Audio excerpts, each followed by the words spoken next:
Brother, Merry Christmas. Oh my God. Merry Christmas. They don't understand the things I want for Christmas.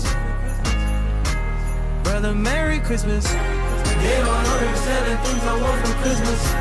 All my brothers, Charlie, brother, Merry Christmas. Brother, Merry Christmas. Brother, Merry Christmas. All my brothers, Charlie, brother, Merry Christmas. She wanna sing to Japan. I put the bow in the bands.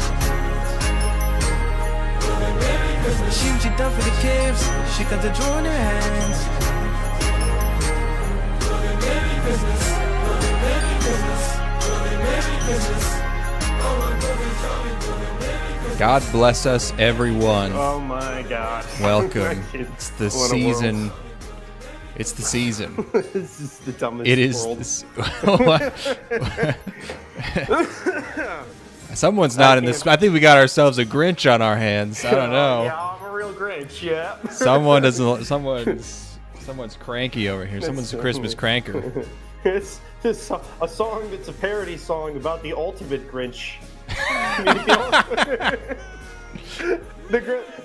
History's greatest Grinch. That's 50 Cent's next documentary. It's like, yo, I found the biggest Grinch of all. Oh my God. Boy.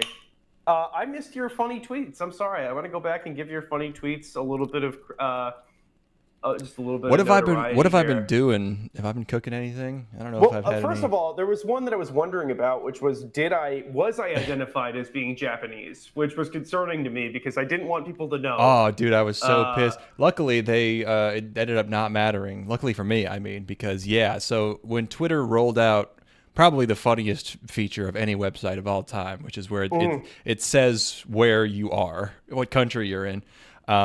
But it also at one point said where you started, where you made your account, and I was like, that's gonna be awesome because we made our accounts in Japan.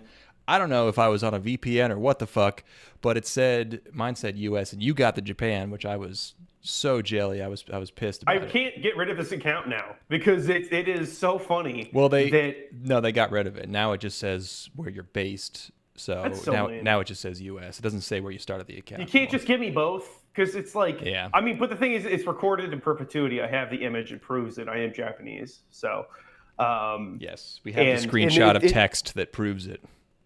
Now it recontextualizes all of my posts because people have assumed certain things about me, like who's paying me, what my agenda is, and now it's completely turned on its head. Because I mean, people assumed like I was maybe, I don't know, like some sort of Eastern European, maybe. This guy travels. Yeah, this guy has a strange globe-trotting. Who knows what he's getting up to?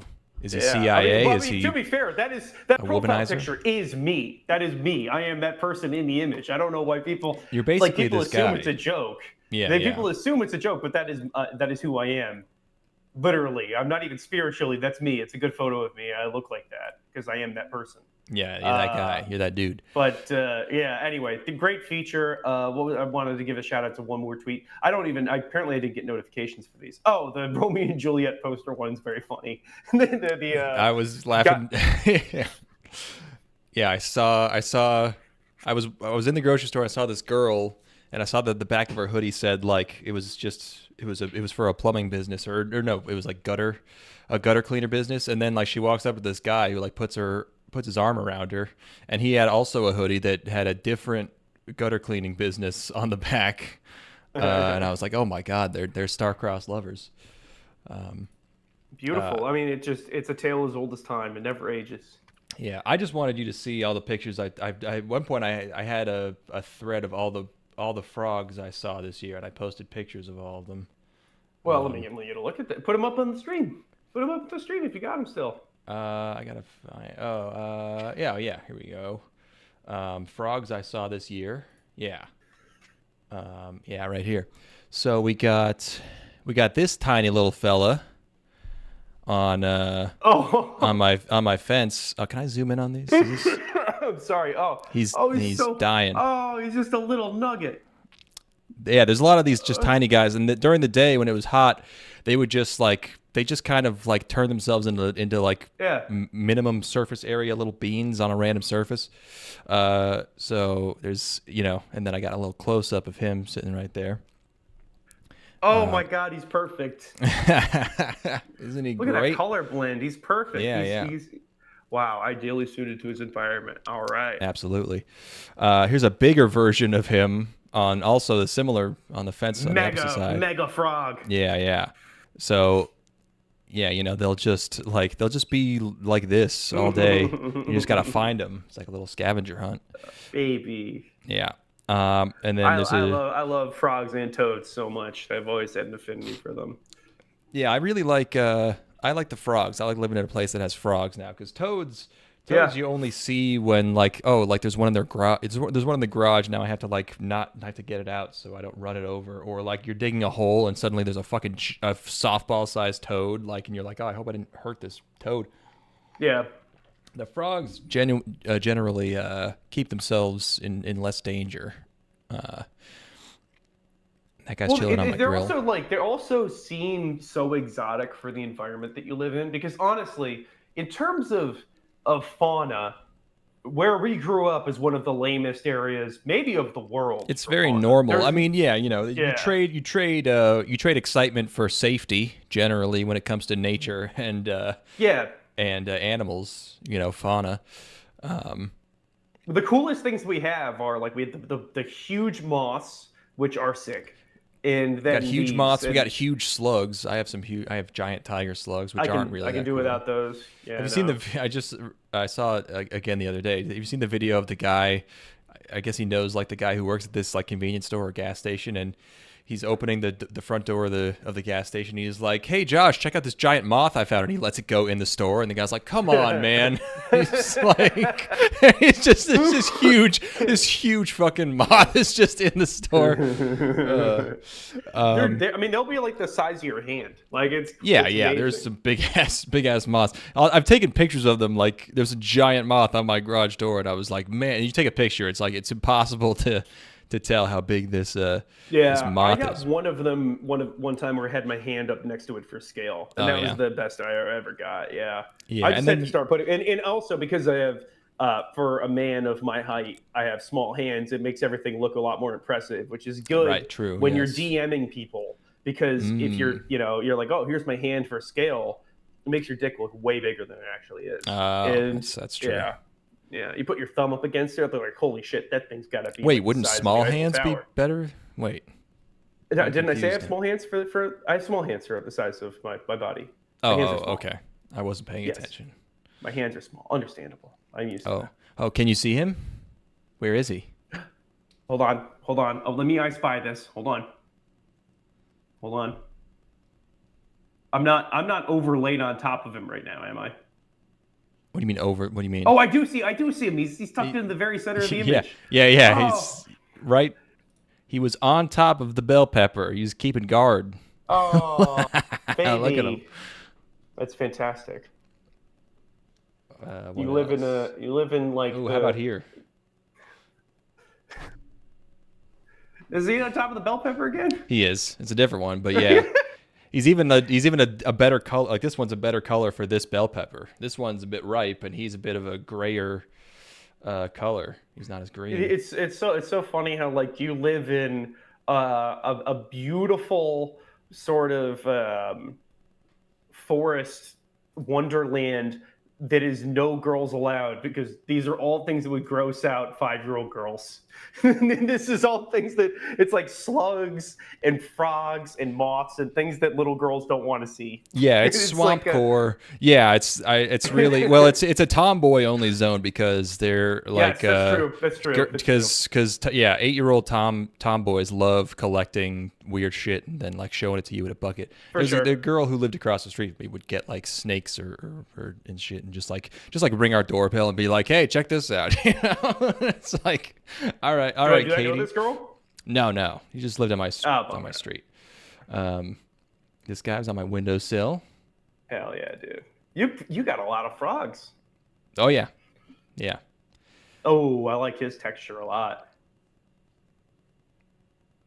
Yeah, that's great. This guy's great. This guy, I love how this guy's blended in with the with the hose here, with the spigot. I can't believe you ever found him. Yeah. I was polite. I acted like I didn't see him. Oh my gosh, what's that? Yeah. I didn't even notice you. You're putting on like you're putting on airs for these animals. Yeah.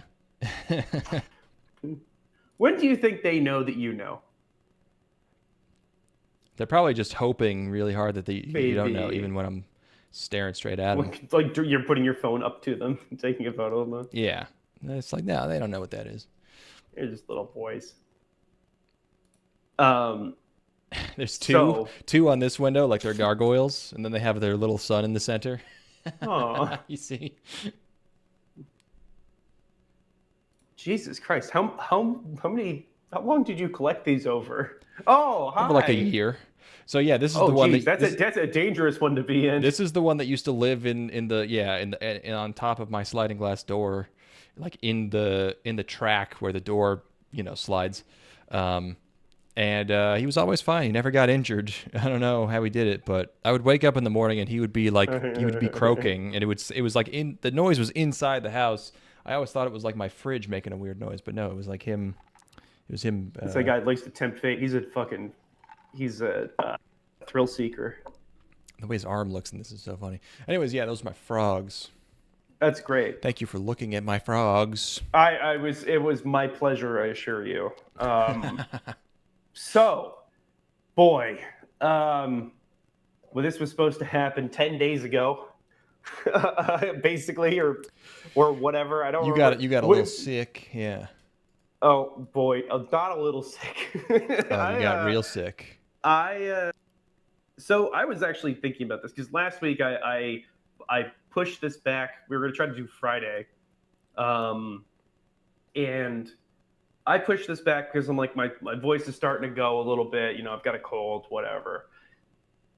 Excuse me. And between the time when I was sick and when we had pushed it back to, I had recovered completely, and then started to come down with like an honest to God, like I'm actually sick. Like so Saturday night, Saturday during the day I had a shoot, and then Saturday night I got back to my apartment. On my way home, I felt like I'm coming down with something. Like this is gonna be real bad.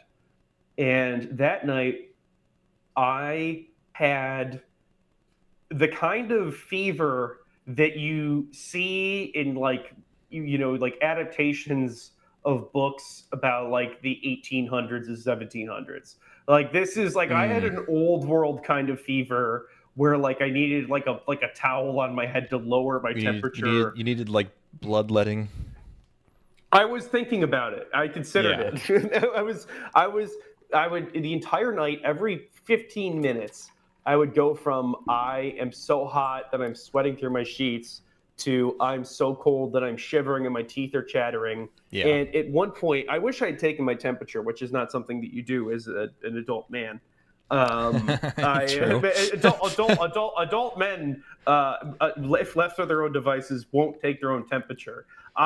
If I had known in the moment how funny the number would have been if I had taken it, I should have done it. I swear to God, I swear on my mother's life, I had a vision of Jesus. I was so fevered. I was so fevered that I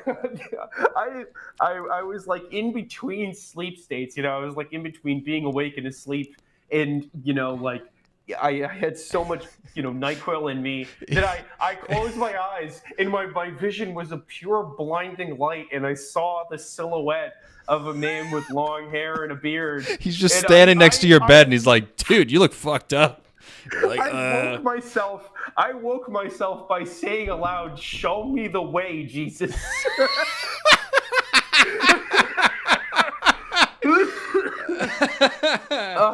Oh God! Oh, it was like so it's one of those things. You passed the point of like. Your fever got so high that the delusions started like making sense. You passed some kind of threshold where you had coherent fever dreams. So I kind of worked my way back through it, which was that I had just been reading a Cormac McCarthy book, in the Cormac McCarthy book, two of the characters were talking about God and Jesus, and then I put the book down to go to sleep, and that was still in my head. And then I was in my brain, I was envisioning what the vision would be for one of those characters if they were dying of a fever. That was what was going on in my head. I was so fucking twisted up. It is like, I have to say, being that sick is funny. It is just funny. It's like, I snapped out of it. I woke up to saying out loud, show me, what was it? Show me the way to go. Show me the way to go is what I said. And I'm like, what the fuck? Why? Like, oh, geez, what did I say that for? So yeah, that was a really long, tumultuous night. And then I spent all day Sunday. I couldn't do anything. Like, I literally, I thought to myself when I'd been getting sick earlier in the week, I'm like, oh, how bad would it really be to be sick for a bit? How bad would it really be? You just have to sit around and watch movies and sit on the couch or whatever. Turns out, no, if you're sick, you don't want to do anything. You can't do anything. Yeah, no, I mean, if you, no, there's no, you can't you had focus COVID? on shit. No, I had the flu. Okay. I'm certain I had the flu. Just based on everything. And yeah, so by the third day I'd taken my temperature, and it was like a pathetic sort of 105. It's like 100.5 or something, or like 101. Like a normal, barely, come on, you don't even call out of work for that. But I had to have been up at least around 103 when I was. Maybe 104 when I had that fever. I wish because the thing is, you're so fevered. Someone has to put the thermometer in your mouth at that point to test you. Because you have to stand up and go. Yeah. That was another thing, is that that Sunday I spent almost all day in bed watching football, and honestly, the Buffalo Bills winning kind of saved my life, I think. But I got an email,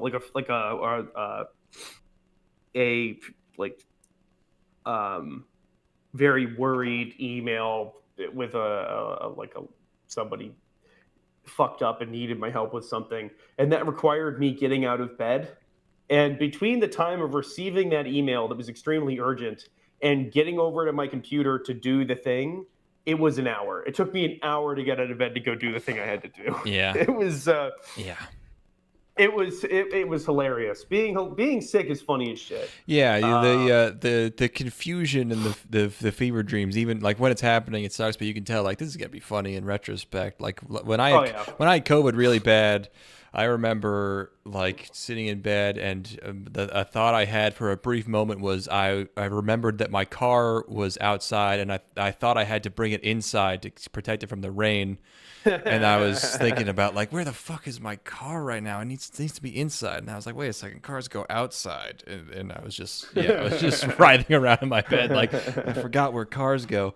So it's shit like that is fun. You get to basically just take as many weird hypnotic liquids as you want, and be not really on drugs, but kind of. Well, I reread the label of the drugs I was taking 4 times, and exactly how much of this shit can I take in one day? And it's and obviously I'm going to take about 20% more than that because I'm 220 pounds. I can do that. Yeah, man, it was. I mean, I'm still pretty fucked. My throat and my nose is all jacked up, but. And I'm still kind of exhausted most of the day, but I'm able to power through it. Yesterday, I took a double dose of Adderall, and just because I'm okay, well, if I'm going to be stuck inside, because at that point I was probably still contagious. I'm okay, I'm not going to go out and get people sick. So I took a double dose of Adderall and then did everything that I needed to do inside of my apartment, as far as cleaning out my closet and stuff. And yeah. It's been a week, and also watching this show in particular while you're fevered is something. It's probably you're how normal is this? What's going on? This only added to my belief that I was losing my mind. Right. But yeah, it's funny. I haven't been. I mean, my bill came due for sure. because I haven't been like really like actually sick in maybe like that sick, probably over 15 years. Whoa. Okay. That's the sickest I've been since high school, I think. I mean, honestly, I think Saturday night might be the sickest I've ever been in my life. I can't think of a time other than when I was a very young kid and I had like, chicken pox or something really, really awful that I've been that sick. So yeah, I mean, considering your line of work, it's fortunate to not be sick that often. My immune system's really good. I just have an immunity built up to a lot of stuff, and I'm in good health, and I don't I just haven't been sick much in my life. Usually you get like a little like sore throat or something, but not like that. Not like the full on fever and you're like stuck in bed. But yeah. I'm very much looking forward to being able to go back out into the real world. It's going to be like a whole new me, baby. So yeah, what else have I had going on? In between my bouts of sickness, I went and saw Zootopia 2. You just had to jerk off, like, because you're sick, you don't really feel like it. You gotta, they're really shaming me. So like when I bought the tickets online, every single screening of the movie was listed as a quote unquote kid friendly screening, which is, I think, like you have to wear a condom when you do it. Yeah.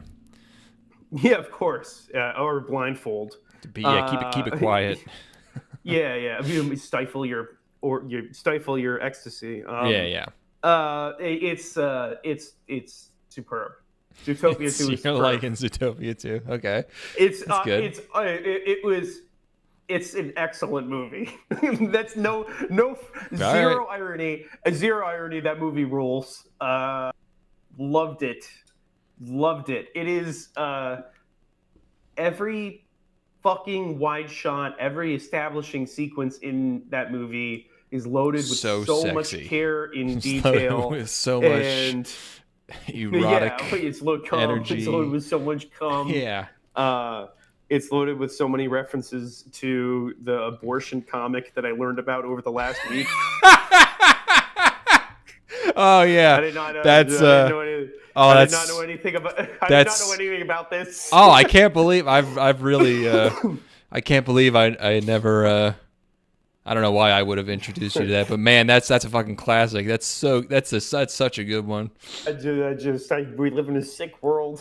Doesn't she get assassinated like JFK at the end? I don't remember. I think she becomes the mayor, and then they're divorced at the end because of this abortion argument they had, and then she becomes the mayor, and then I think she gets shot. I only looked at the first couple of frames and saw, I'm like, okay, man, come on. Oh man, it really goes places. Yeah, Zootopia is superb. God, it's probably been like, has it been like 10 years since the first Zootopia? It was 10 years between 9 years between movies, but yeah, basically 10. And the amount of it is like so much effort. It is an effort max movie. There's not a single shot that's phoned in. Every single like piece of text on every poster and every every billboard and every magazine, every newspaper that's like barely in a shot is completely fleshed out and like a joke in and of itself. Really high jokes per minute, and I adored it. And then I watched last night. Oh my god, the thing that is going to send me over the edge when it happens, because I'm a good man. It's going to take a lot. It's going to take a lot to send me over the edge as a good man. The thing that's going to do it is Zootopia 3. Is going to be TVs and projecting media at the right frame rate. I talked a little bit. This is going to be an ongoing saga. I don't care if it's not interesting. So I last time talked about how I wanted to watch the movie Mutiny on the Bounty. Yes, you were struggling to watch Mutiny on the Bounty. And I the other night spent I was going to watch Gangs of New York, which I had not seen in 20 years. Not 20 years. I'm not that old. 15 years. It's been about 15 years since I last watched Gangs of New York. Okay. And my TV was stuttering for no fucking reason at all. Just every 4 seconds or so, there would be a stutter, which made it impossible to watch the movie.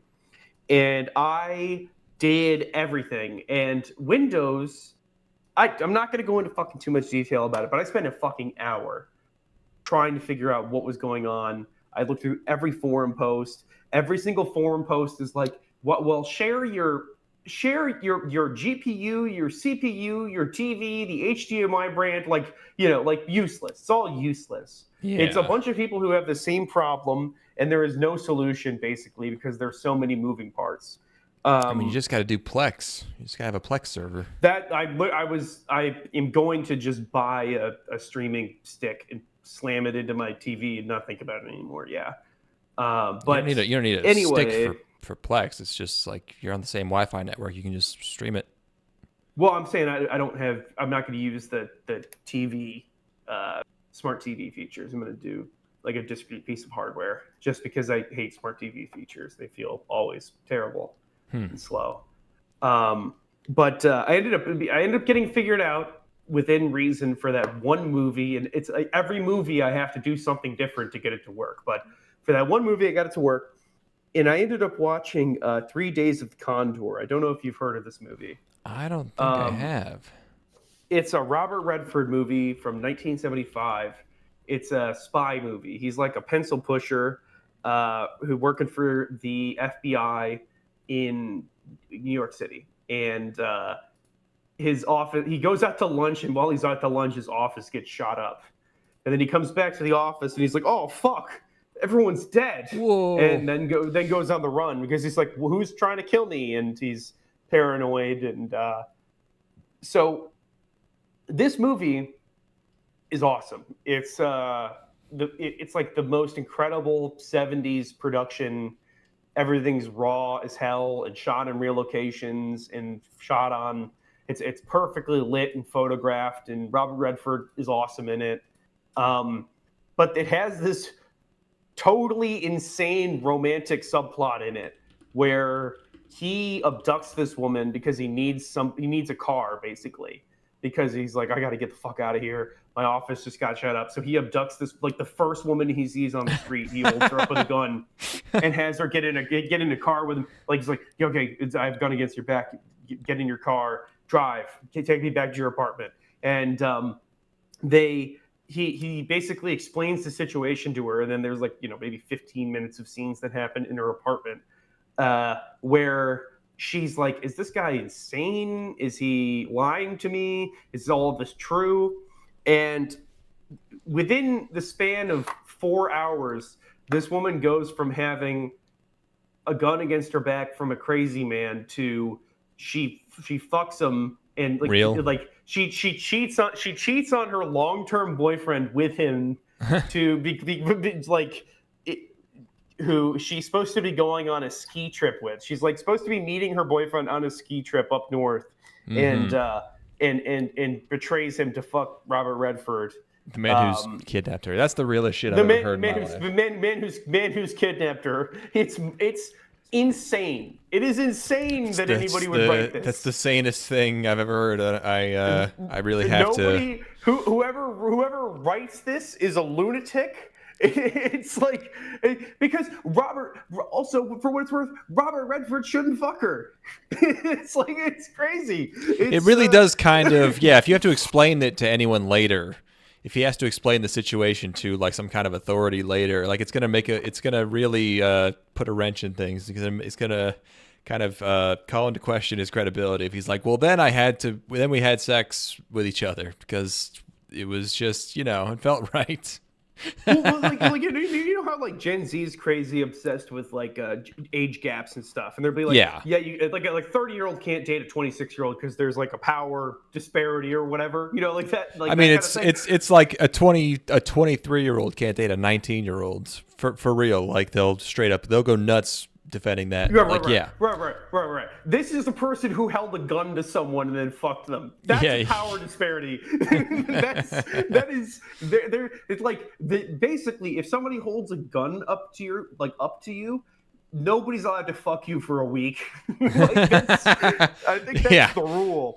Yeah. Time out. Yeah, you're like, I don't think my head would be in order for months. So it's lunacy.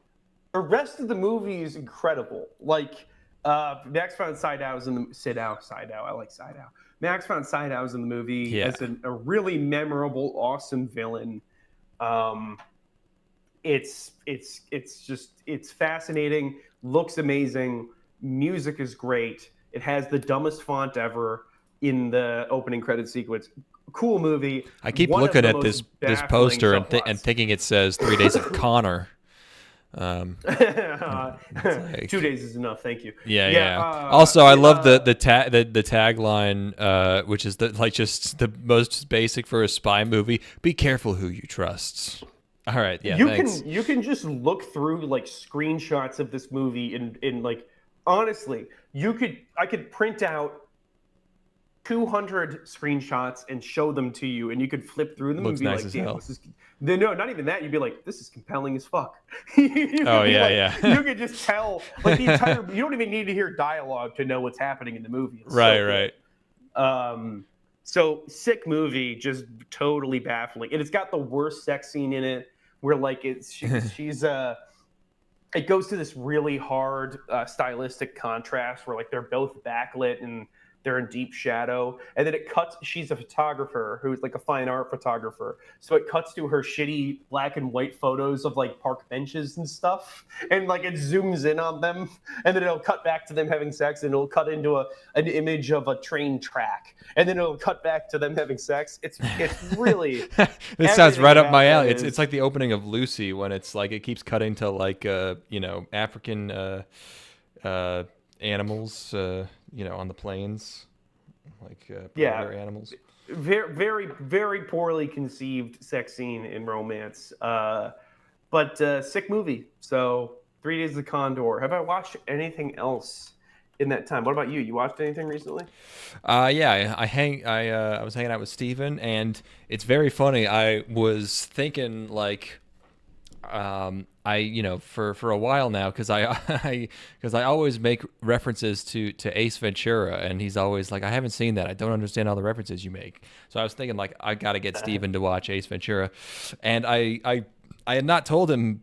I had not mentioned it. I was just thinking like, we should probably watch this tonight. And I go over to his place, and I walk into the door, and as I walk into his apartment, he's coming out of the bathroom, and he goes, "Whew, do not go in there." And I'm like, "What the fuck? How the?"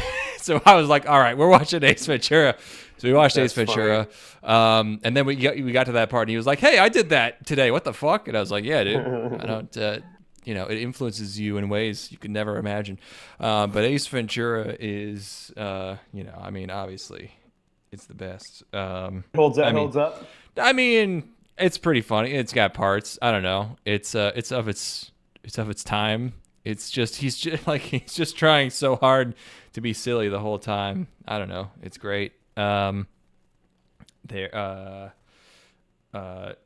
never as a kid, I never noticed just like how shitty Miami looks the entire movie.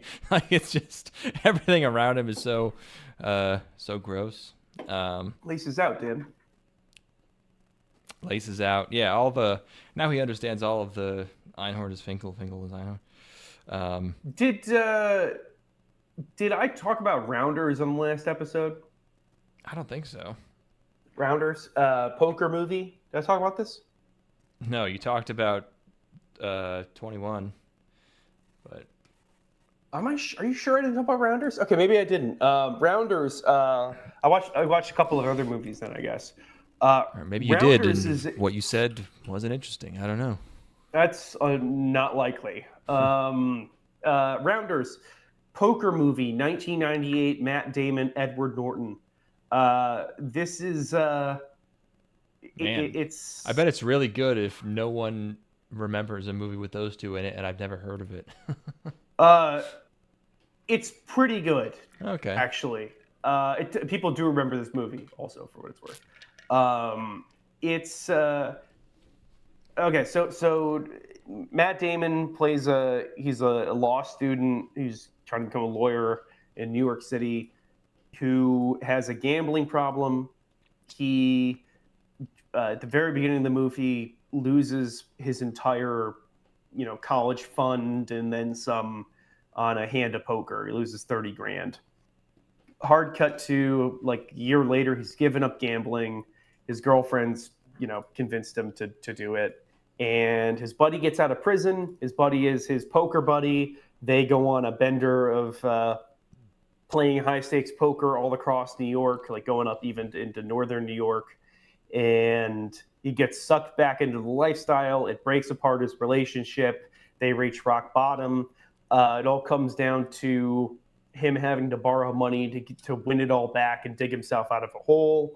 He has to play against John Malkovich, who plays a totally absurd, really crazy, over-the-top Russian stereotype character. Nice. Does he have a scar on his face? No, his name's KGB, though. What?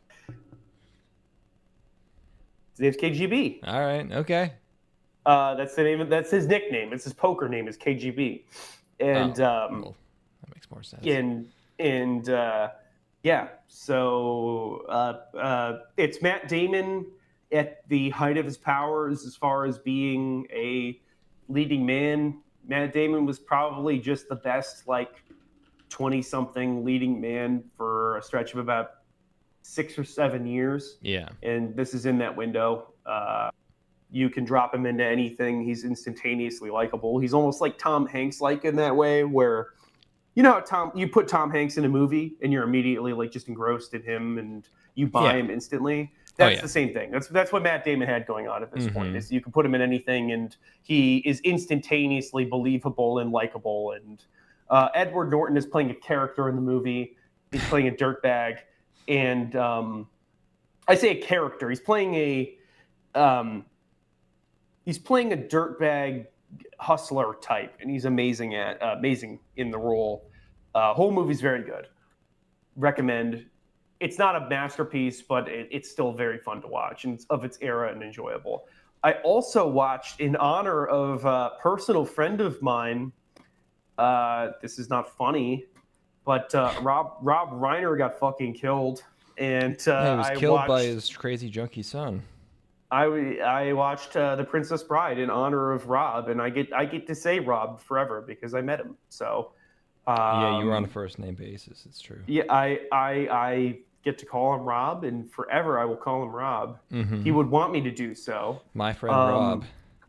I watched Princess Bride, which I had not seen in. That one might be 20 years. Yeah, I never seen that one. That's a perfect movie. Perfect 10. No notes. I have nothing new to add to the discussion around Princess Bride. The third act of the movie has some of the funniest physical comedy ever put on screen. There's a character who is partially paralyzed, and the actor's performance as a partially paralyzed person is sublime. It will always be funny. Mm-hmm. Actually, everything about that movie will always work. It is completely timeless. There is it still gets referenced all the time. It's one of the perfect movies. It's like Jaws, It's like, of course, yeah. It will work forever. Even the things that Princess Bride is basically hearkening to a sort of swashbuckly not quite sword and sorcery, but mostly swashbuckly novel and film and pulp that doesn't exist anymore. Like, I don't think that kind of content even really gets made. Like, swashbuckling is not a genre anymore. Right. But it doesn't matter because it is not lampooning it. It's it has reverence for it, and it is firmly inserting itself into the genre rather than like looking at the genre. And everything about it is perfect. I have no notes. It's just one of the best movies ever made. Probably top 5 adventure film of all time. Done. Cool. And honest to God, straight up, very sad to hear about what happened with Rob Reiner. No jokes. That sucks. Yeah. That's It always sucks when that happens. When that very specific thing happens. I was reading death. Well, yeah, I mean, yes, sure. I was reading someone saying this is like an extremely autistic and like meaningless way of quantifying things, but like Rob Reiner's first 7 movies, the average IMDb score is like higher than pretty much anyone except for like Kubrick and Nolan, because Nolan is like IMDb's favorite. He just had like an absolutely insane streak there of like extremely varied films. Rob Reiner had probably what you might say is the best 5 movie run ever. Quite possibly. Next to Kubrick, which is like Stand By Me, Princess Bride, When Harry Met Sally, Misery, and A Few Good Men, which is like extremely diverse. I mean, honestly, there's almost between those movies, there's next to no crossover. You can't even feel like none of those movies overlap. No. You know what and he did them all to near perfection, and he was also a decent man. And yeah. Anyway, I won't go. I won't. We don't have to. Everyone else already did it. We don't have to go into too much detail. I met him once. He was a good guy. That sucks. And we can talk about other shit, I guess. Speaking of generational filmmakers, Steven and I watched Daredevil 2003, and that... Yo, really? Yeah. When was the last time you checked out Daredevil 2003? I watched Daredevil 2003 with David during COVID. We watched it. Oh, okay. So pretty recent, actually. Yeah. It's like, it's one of those things where it's like,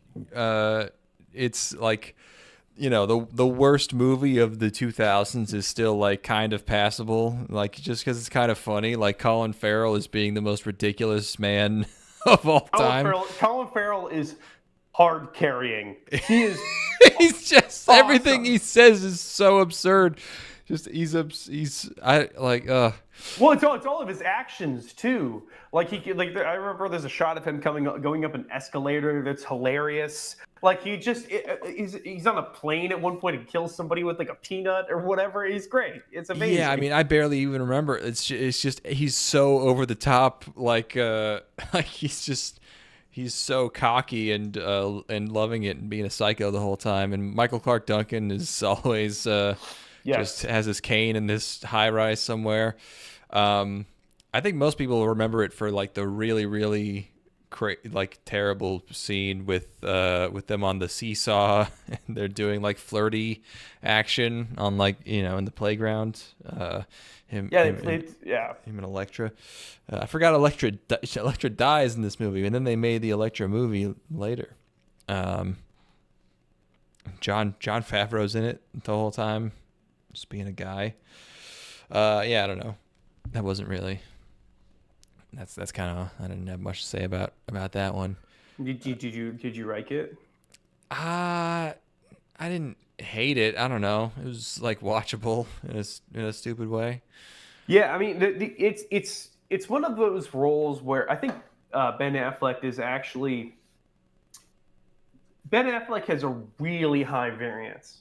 Where like if you get him right, like if you have him in the right role, he's perfect. And if you get him in the wrong role, he is total wood. And that's the wrong role for him. I think he's completely overwhelmed by the fact that he's playing Daredevil because he's he was like a comic nerd, you know? So like he was like, oh my God, I'm playing in a superhero movie. I'm going to take this seriously because it's a superhero movie. So he doesn't like bring anything exciting or fun to the role at all. But also the movie's shit. So like, what are you going to do? Like it's Daredevil 2003. Like what we don't have a framework for how to make a movie like this yet. Yeah. Really. Yeah. Yeah.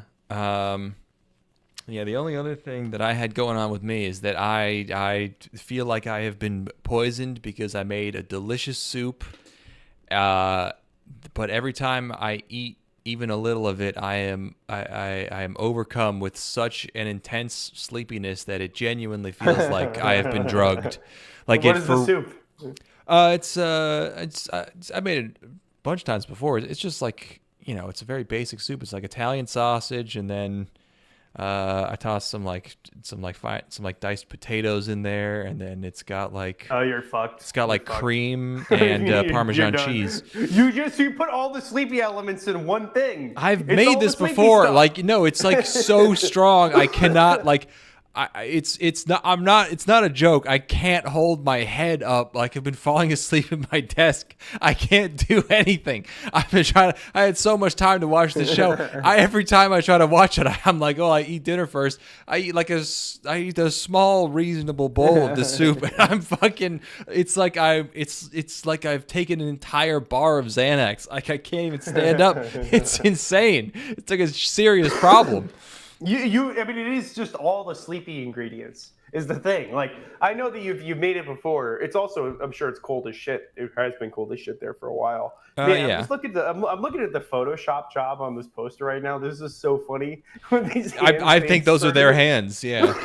You think those are their real hands? Yeah. Oh yeah, definitely. Yeah, those are the real hands. Edward Norton's like fucking jerking it in his photo there for some reason.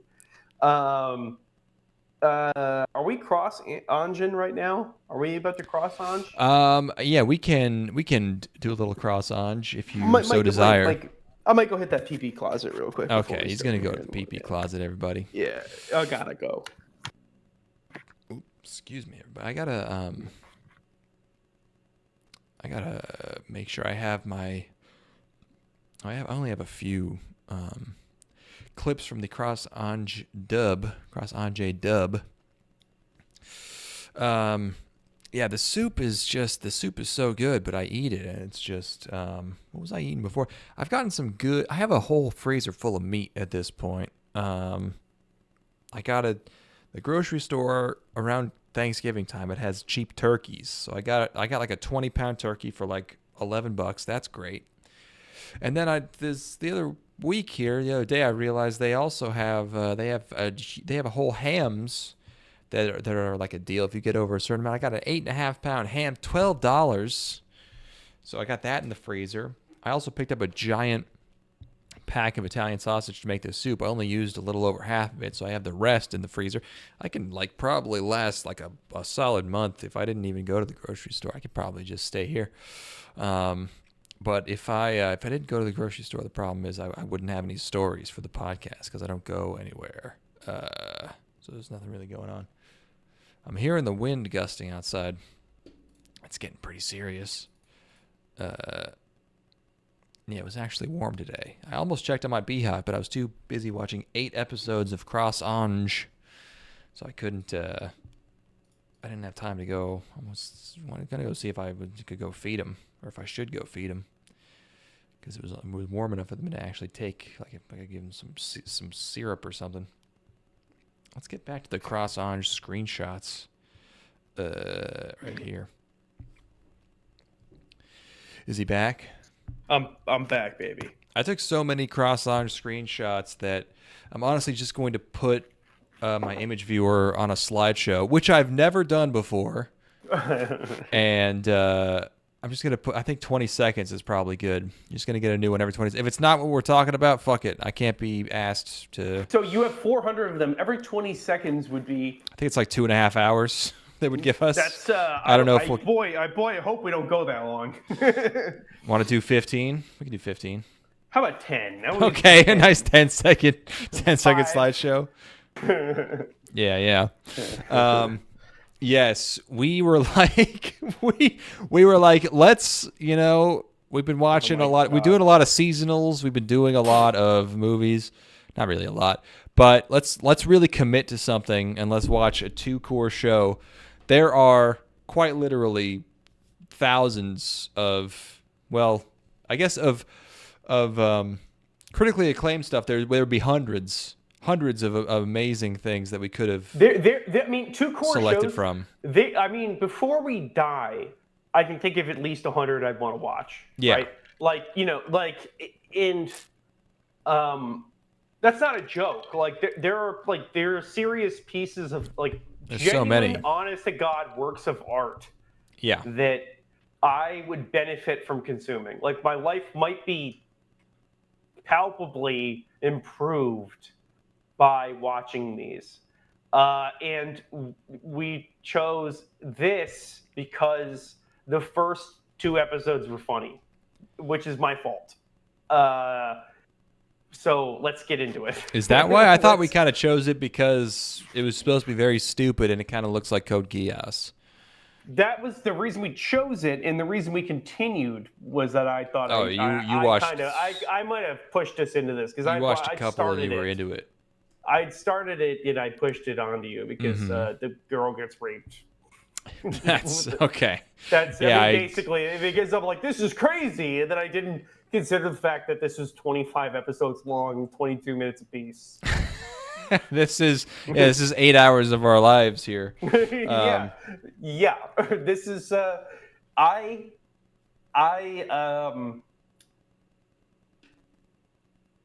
I mean, like, there's a non-zero chance that in the time I was watching this, I could have been out somewhere and like meeting my future wife. Yeah, you could have. Yeah, you could have met someone that, like, you know, you could have started a business with someone that could have made you a multimillionaire. You could have met your wife. Writing, you know.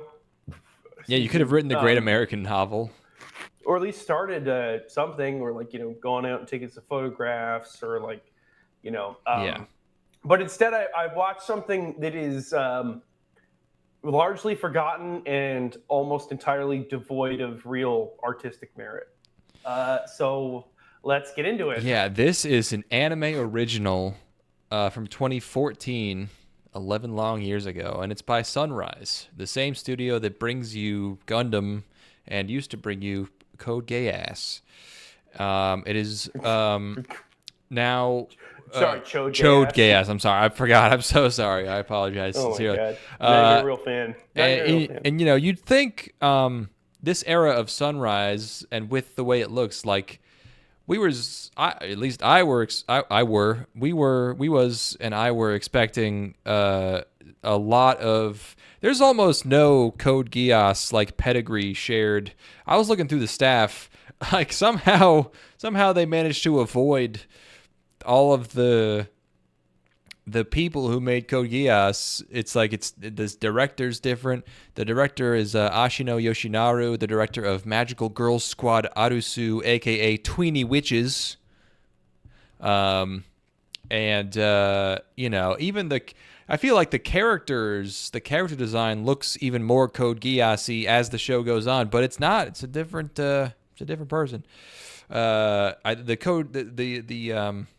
The character designer was a key animator on Code Geass, but yeah, this show is basically, I had always just heard of it being absolutely crazy, trademark, and also retarded. And there's a lot of, I knew there was a lot of Yuri, and I just remember, it's one of those shows where, you know, it's like Guilty Crown, where no one remembers it now, but people were talking about it when it was airing. The threads were crazy. There was just people going nuts. Damn, we really should have done Guilty Crown. Have you not seen Guilty Crown? No. We should have done that. Guilty Crown is ridiculous. Yeah, we could just do every like failed try to be Code Geass thing that's 2 cores. Why not? I'm already in the zone. By the end of this, I was so like, yeah, just resigned myself to what this was, you know. Yeah, Guilty Crown really follows a similar, even more intense version of this formula, where like every 2 episodes is like a totally different type of show, where it's just like, all right, these 2 episodes, the main character becomes a tyrant, and it's just like, it's a totally different dynamic amongst all the characters, and then we're back to, you know, yeah. and then suddenly it turns out all the characters like know each other from childhood, but they all just like forgot for no reason. It's fucking crazy. This okay. So the thing I would compare this to is almost like cocaine era Stephen King, where there's near constant massive shifts to the world where you can never get your grounding in it because it's always whatever. The moment that you think you understand the scope of the thing, it's turned completely on its head. And it's like, actually, this is an ancient war that's been going on for hundreds of years. There's Actually, it's been multiple 10 dimensions. years. That's it. Yeah, It's- yeah, right. Like it's so ADHD in its writing style, where they're like they get bored. It almost feels like they get bored with whatever they're writing. Like we need to really Yeah, we fucking just gotta crank do this up to something else. 11. We gotta get this twisted. Like anyway, keep going. Keep rapping about this. Yeah, so my expectations were there was some kind of evil regime. I don't know. There was going to be dragons, and I thought the character motivations would be somewhat questionable. But for this, this is like the Valve Rave era of Sunrise. Like, what I was expecting was for there to be so much stuff that it kind of crumbles under its own weight. But really, what's going on here is kind of extremely paper thin and flimsy. Yes. There's really Yes. like nothing Yes. underlying any of this. Like it's so simple that they have to constantly invent things Correct. to do. It Because is nauseating. It is nauseating in the way that it so rapidly shifts to cover up the fact that they have no explanation for other things. They'd be like, and it also the tone shifts so rapidly with it. It's really like it's difficult to watch. It's like it will fluctuate between grim dark and saccharine instantly, on a dime. It'll be like, okay, now this girl she just met her mom. This is your mom. You've been separated from your mom since you were a child. Don't you remember that we you never didn't knew your we mom? didn't know this character was separated from everyone had there's no moms in this show. No one has a mom. Like, why is she? It's bizarre, strange. Yeah, and there's just the world here is everyone is magic, and magic is great, and everyone uses magic. What do they use it for? Nothing really. Who knows? Yeah, they just say that there's magic, and whenever you see people use it, it's to make shields to block bullets, which you'd think for the average person wouldn't come up very often. And like sometimes they can make things float, and that's it. But apparently the entire world is good because of magic, and our main character, Code Geass similarities is a princess. It's a royal prince. She's a royal princess. I'm just gonna start going through my notes because really, like normally for a show of this length, you wouldn't normally want to go through every episode, but it's like for this one, there's really nothing to talk about except for the plot. So it starts with a and also another issue we run into is that half of the cast is the same person. Because half of the cast, like so many of the characters are totally impulsive, bratty, temperamental cunts. right. It's like everybody. Like the main character Ange, I think you could say pretty reasonably. Yeah, I think so. Is shit. She's garbage, and everybody is Ange. Everybody is Ange. Where she at the beginning of the show, she's a totally idealistic fairy princess lady who she's very naive and has no understanding of the world around her. And then she gets grim-darked, and that everything is stolen from her. And then for the rest of the show, she has this insane, gigantic chip on her shoulder and is a massive bitch to everybody around her. And is like just acts out all the time. Yes, and that's pretty much every character actually. Yeah, kind of. Yeah, they're all very resentful and kind of damaged. But yeah, it starts with kind of a fast forward where it starts off with radio chatter, which I love. I'm a big fan of sort of fighter pilot style radio chatter. It's like this very dramatic scene. They're flying, but there's also just constant shots of boobs and ass. And also, we got to talk about the music, especially in the beginning. It's like regular generic music, but like someone either told the composer to do this or they decided it themselves to give it a kind of medieval feel because there's dragons. So there's just like lutes and like pan flutes or whatever like tossed in there, and they just like went with that, and it sounds ridiculous. But yeah, she's a princess. She plays like this future Quidditch style game. Oh my god, man. You notice like even though the character design is kind of Code Geass-ish, the show kind of looks like shit. Like it looks low production value. Like when she's in this stadium playing this sport, like the entire crowd is just pure bokeh. They're just a bunch of like glowing, like out of focus lights. But I have in quotes baptism ritual. I don't know what that means. But yeah, she's driving through town and she sees this scene where this mother gets her baby taken away and the baby gets put in this tetrahedron and she's like, "Get my baby out of that tetrahedron."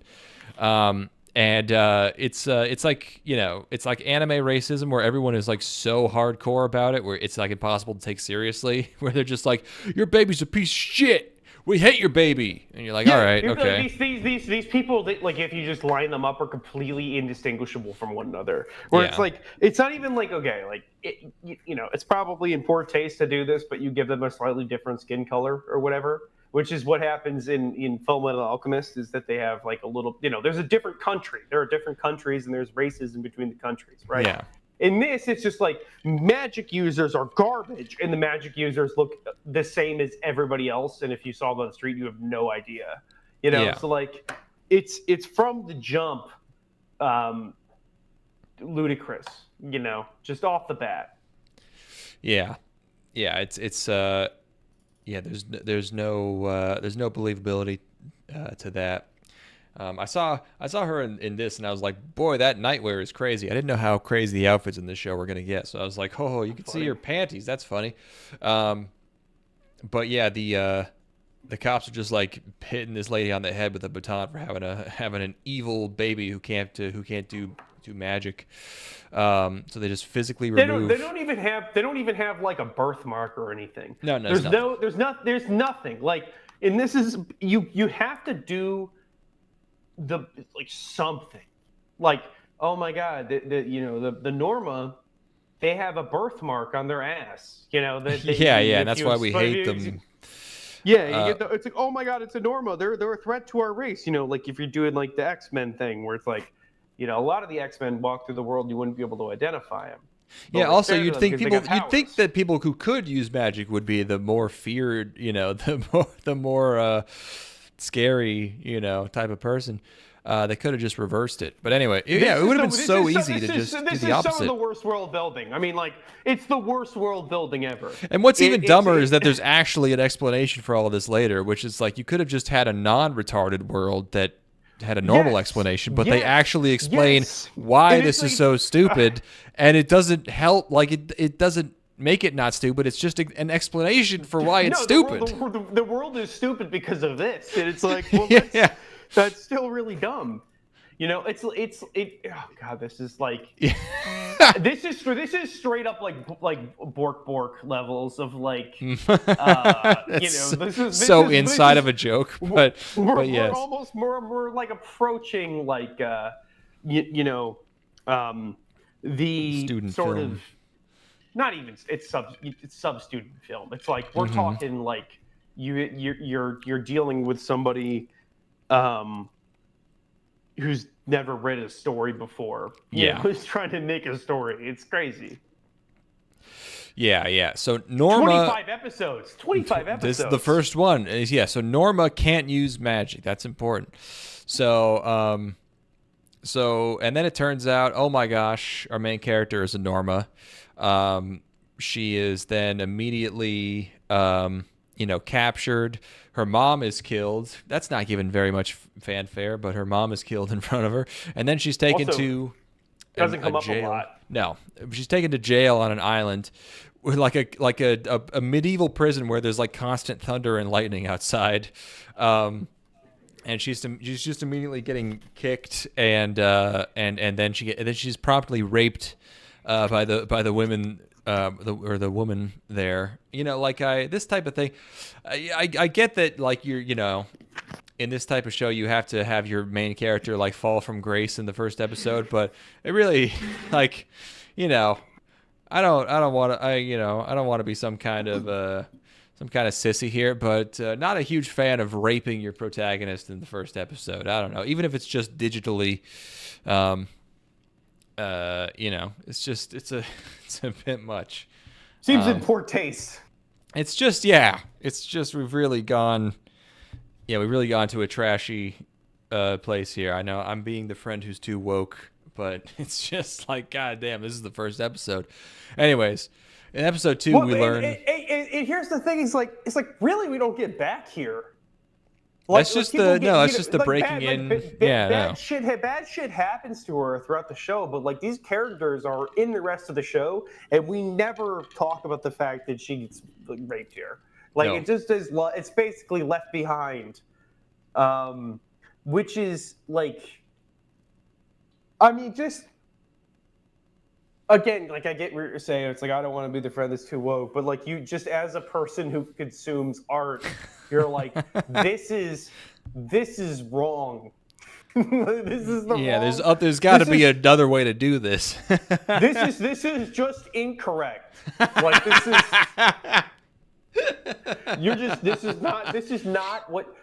is not effective. This doesn't do what you want it to do. Yeah, I'm not mad at the wardens of this prison. I'm mad at the show. Like you're just making me mad at the show doing this. Because who's watching this? Who is your audience, and who in your audience is like going to respond to this being like, oh my God, those wardens of the prison are so fucked up, instead of being like, what the fuck? There's rape in the first episode. I guess it gets your attention, but like it doesn't. But then it's just dropped. So. This is not a gritty 80s OVA, No. This is a Sunrise mega production from 10 years ago with poppy colors, and the characters, like we at some point we have a cute little girl that turns into a dragon. Like, yes. This is not the show for this. Like, this is it, right. And that's, I think that actually was the scene that made people like, we got to watch this because this seems like such a disaster. But it's actually kind of false advertising because it is trashy, but it never gets back to that trashiness again. It doesn't. No. It's just so out of place and wrong, and it feels pilot episode-y. If that makes sense. Yeah, so. No, for sure. But yeah, so they're fighting dragons, dimensional rift attuned gargantuan organic neototypes. Or is it neotype and I misspelled it? I don't know, but that's hilarious that dragon is an acronym. So this is, again, with the world building here. Norma are evil inhuman monsters that everyone is okay with, like, kicking in the head as a baby, but they're also entrusted with keeping the entire world safe from invading dragons, so they put them in robots. We meet all the other girls in this squad. There's the captain, who's Zola, who's the blonde lady. There's Salia, who's the Dandere, the Twin Tails blue-haired girl on the right there. And there's the Genki lollipop girl with the fang who likes to eat. Her name's Vivian. And there's the smug chick whose name is Hilda. And then there's Rosalie. I like Goggles. Goggles dog is my favorite. Goggles dog is fun. And then that one is Jill, the black-haired one, right? Her name's Jill. She's getting like kind of hazed in this place. She gets a dead girl's uniform. They're all constantly sexually harassing each other. There's kind of some weird harem system going on. She gets put in Hell World for a bit. Yes. Like she's put into Torment Land, which is like a thing that exists where like you just these Everything's people bad. that you've assembled would never end up this way. Like this is a thing that could conceivably happen if you had a whole bunch of men, but a bunch of teenage girls would never do this. Like this is not within the capacity of a bunch of really hot teenage girls to create this situation. It's not going to happen. They don't have the hate in their hearts necessary to do these things. Probably, yeah. I don't think so. At least if they're this cute. You'd think so, yeah. Yeah, she also meets these undesigned girls who do not have designs. So you could tell their fates are sealed. Fodder. They're fodder. Yeah, they're Miranda and Coco here. Coco likes her a lot, but immediately I was like, they're underdesigned. They're gonna die. She gets raped again, almost. Yeah, and then at the end of episode 2, Coco explodes. And then Coco's about to explode. Yeah, and then episode 3, the other undesigned one also dies. They're called male riders, but MAIL. And I said Zola. Who is Zola? I think she also died. I don't know, but then, Ange ends up in the hospital, and she just keeps fucking up. But for some reason, they never kick anyone out or kill them, even though they're just like the maximum amount of meanness. Every shot, you can tell from my screenies, every shot has some aspect of fancy. If there's ever a scene where someone needs to talk, it's like they're probably just going to be naked because they have to just make it interesting a little bit. So everyone's always in the showers and the baths. Yeah. You go back to shit, I lost my train of thought. That's very on brand for this show. Like if you're gonna have a really dramatic conversation during a funeral in the rain, fuck it, make her shirt transparent. Just give her a totally wet T-shirt if they're gonna be mourning the death of another character in the graveyard. Speaking of the graveyard, baby. Oh yeah, here's these guys dying. Oh yeah, Zola also didn't make it. When did she piss herself? Oh my god, I don't even remember. Knocked out. This is like the weird grimdark shit that they have thrown in here. It's such a tonal disaster. It's all over the fucking place. The tone is never. They don't even try. But yeah, the graveyards having mashed keyboard English characters is hilarious. They didn't even vary up the consonants and the vowels. It's just like K K N K N N. Are there any vowels in there? It's all There's an A. I think it's all No, is there? Hold on, let me look. There's one A. Yeah, it's mostly consonants. It's mostly consonants. How Bizarre. did you do this? Yeah, how'd you manage? Literally just Google English names. If you would actually just mashed on the keyboard randomly, it's like they weren't even doing it randomly. Straight up. I mean, straight up. They literally have KKK on that fucking tombstone, man. I wonder if it's something to do with how Japanese keyboards were. I don't know. How'd they get 0 vowels? It's so strange. This is actually this is Hebrew where there are no vowels. So yeah. That's all I could give. Yeah. It's some weird Bantu language. But then even then, look at this tombstone here. Is this the way that a tombstone has ever looked? Where it's like it's the army font. It's like the font. Yeah. It's spray painted. Like that. It's the font on the side of an ammo box. And also all the graves are supposed to look old because they're all tilted at a different angle, but they're all spotless. Yeah. This is lazy as it gets. No effort. Yeah. And there she is. There was her piss. Hold on, go on. Go for one. Oh, right, yeah. Yes, right, that happened. I forgot about. I just wanted to give a shout out to again, not me, but my freaks out there who are looking for a little bit of something. Oh, my fellas, this is for you. Yeah. And then also these 2 girls die horribly, and then there's a casual off mention of they were 12. They look like the same as the other characters. Those girls were 12. Oh well, bye. So she does pee. I think she's just trying to die at this point.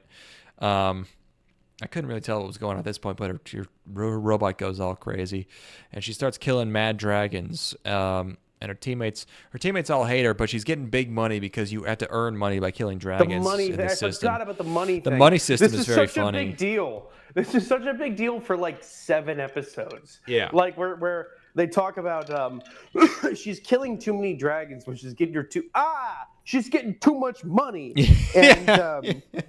And like the amount of money they're getting is ludicrous. Why are they even giving them money? They're slaves. They're being held against their will. It's supposed to be like an incentive. Yeah, you can buy stuff. You know, I guess it prevents you from like killing yourself, supposedly. So you can buy you can buy girl stuff. You can buy clothes. You can buy food. Yeah, this is like a near constant thing. Like a the first the first core and the second core might as well be completely different shows as well. Like the first core is pretty much dedicated to this sort of. You don't really go back to this dynamic, the prison, the prison redemption, getting along dynamic. You'd think like these characters they're all trapped in this place. So then there's relationships and there's developments. We just fuck off at some point.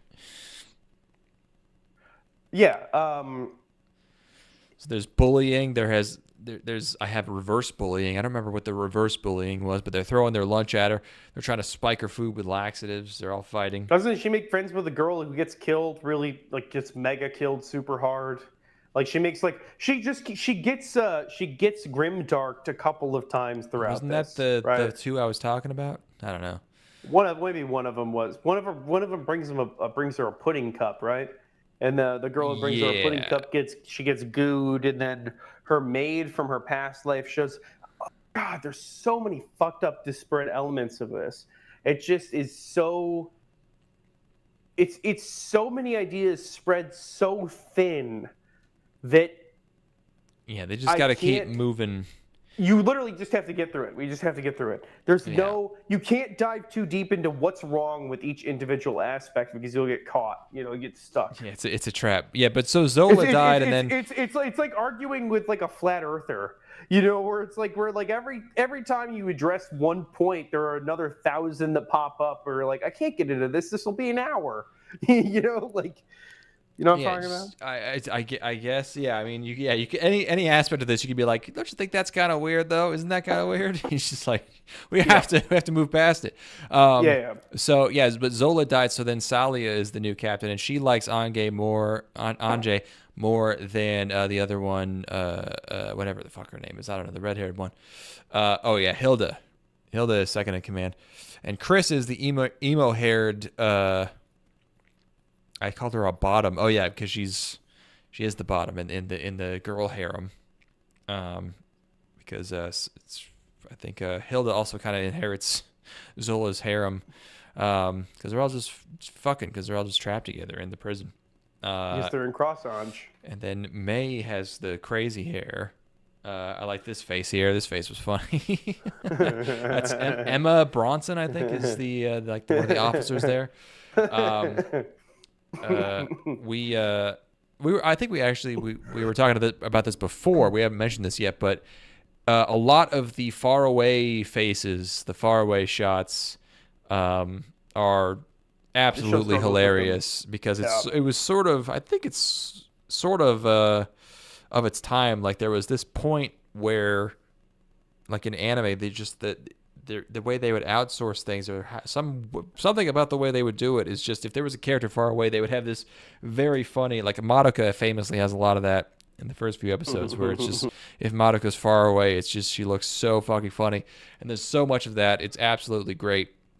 It's all over the show. It's a bunch of things that aren't supposed to be seen on 65-inch TVs. That's another part of it. Yeah. It's like okay, you're watching this maybe like on your home 24-inch screen. But I don't know. I mean, like, these are just inexcusable. 2015, when is this show from? 2014. Inexcusable. Not acceptable for 2014. We were well into HD at that point. Rosalie is this orange-haired I can't believe how much this show looks like butt. Yeah, it's Sunrise. It's just it's really not their A game they're bringing More here. like bun rise. This is Yes. Mm-hmm. Very true.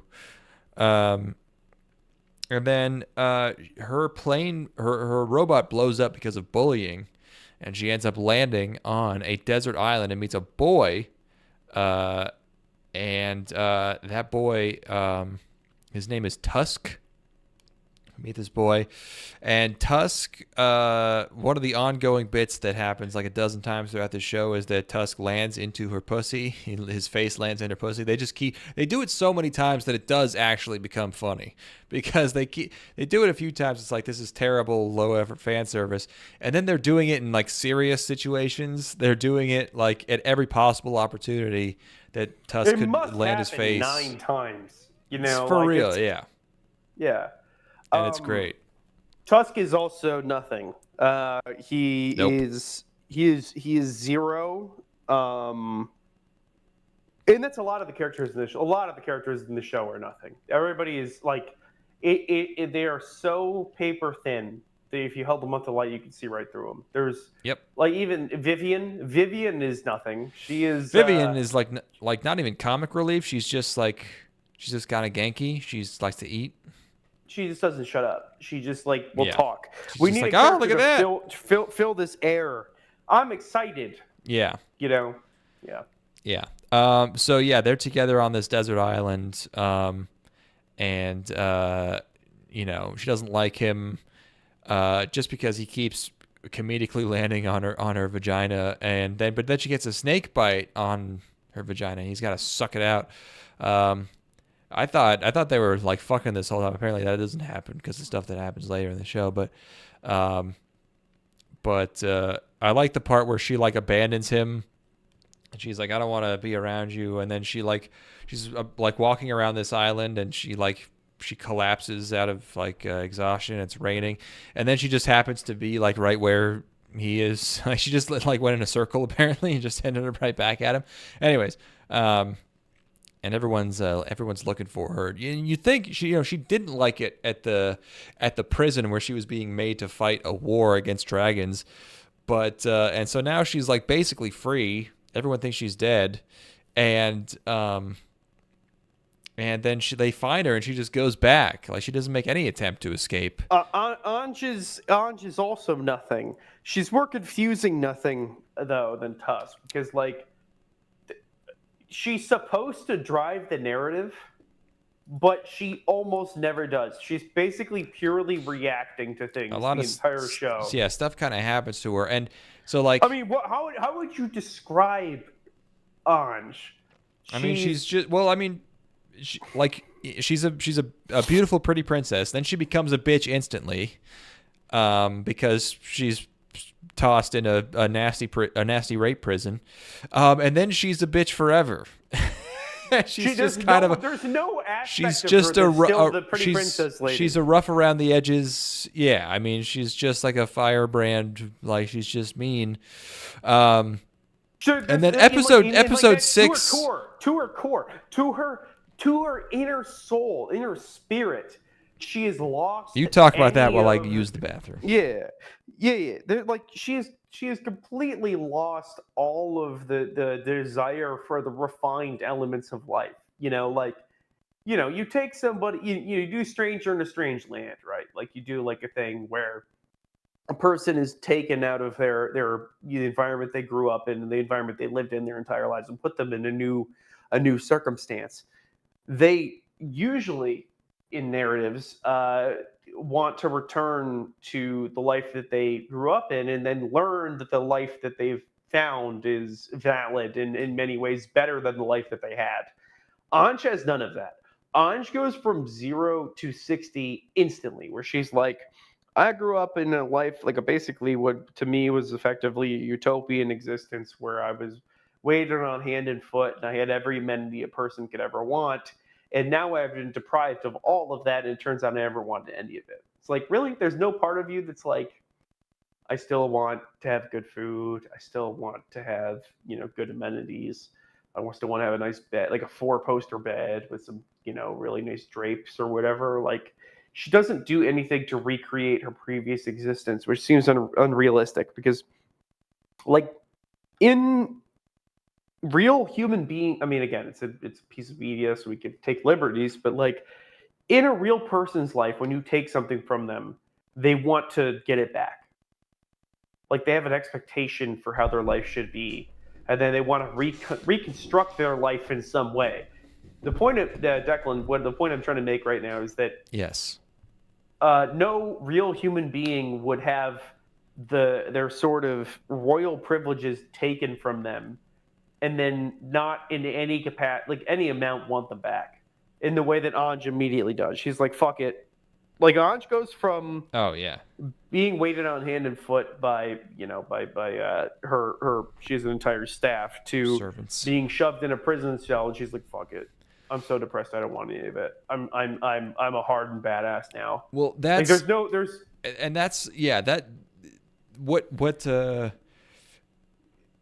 this is where it shows most is episode 6, where we are right now, which is like her maid comes back. Like her maid comes to the prison to visit her, Momoka, her maid. And like, you know, since Ange has like fully flipped 180 degrees, like she like hates all this fancy schmancy shit now that her maid is trying to give her. Like she's trying to give her good food and like wait on her or whatever. And the episode clearly should have been like Ange herself realizing that she's changed and can't go back to this lifestyle, but instead she just like starts out that way. Like she's consciously just like, no, fuck this, I hate this now, but there's no reason why she would. So the shot up on the screen right now is so funny.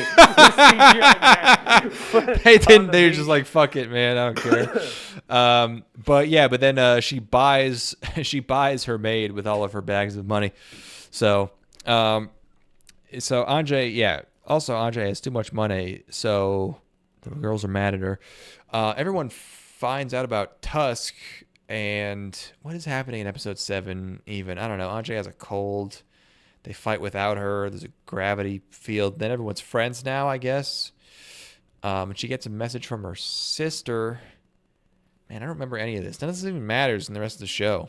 Who cares? But there's a festa. They have a festa for all the girls, a festival. It's only once a year where they have a kind of a day off. Princess Misty Rosenbloom is here. She shows up. That's what is that? Her sister? I forget who that is. No, it's another girl from High Society who used to play the Quidditch game with her. Okay, right. They have pig racing at the festa.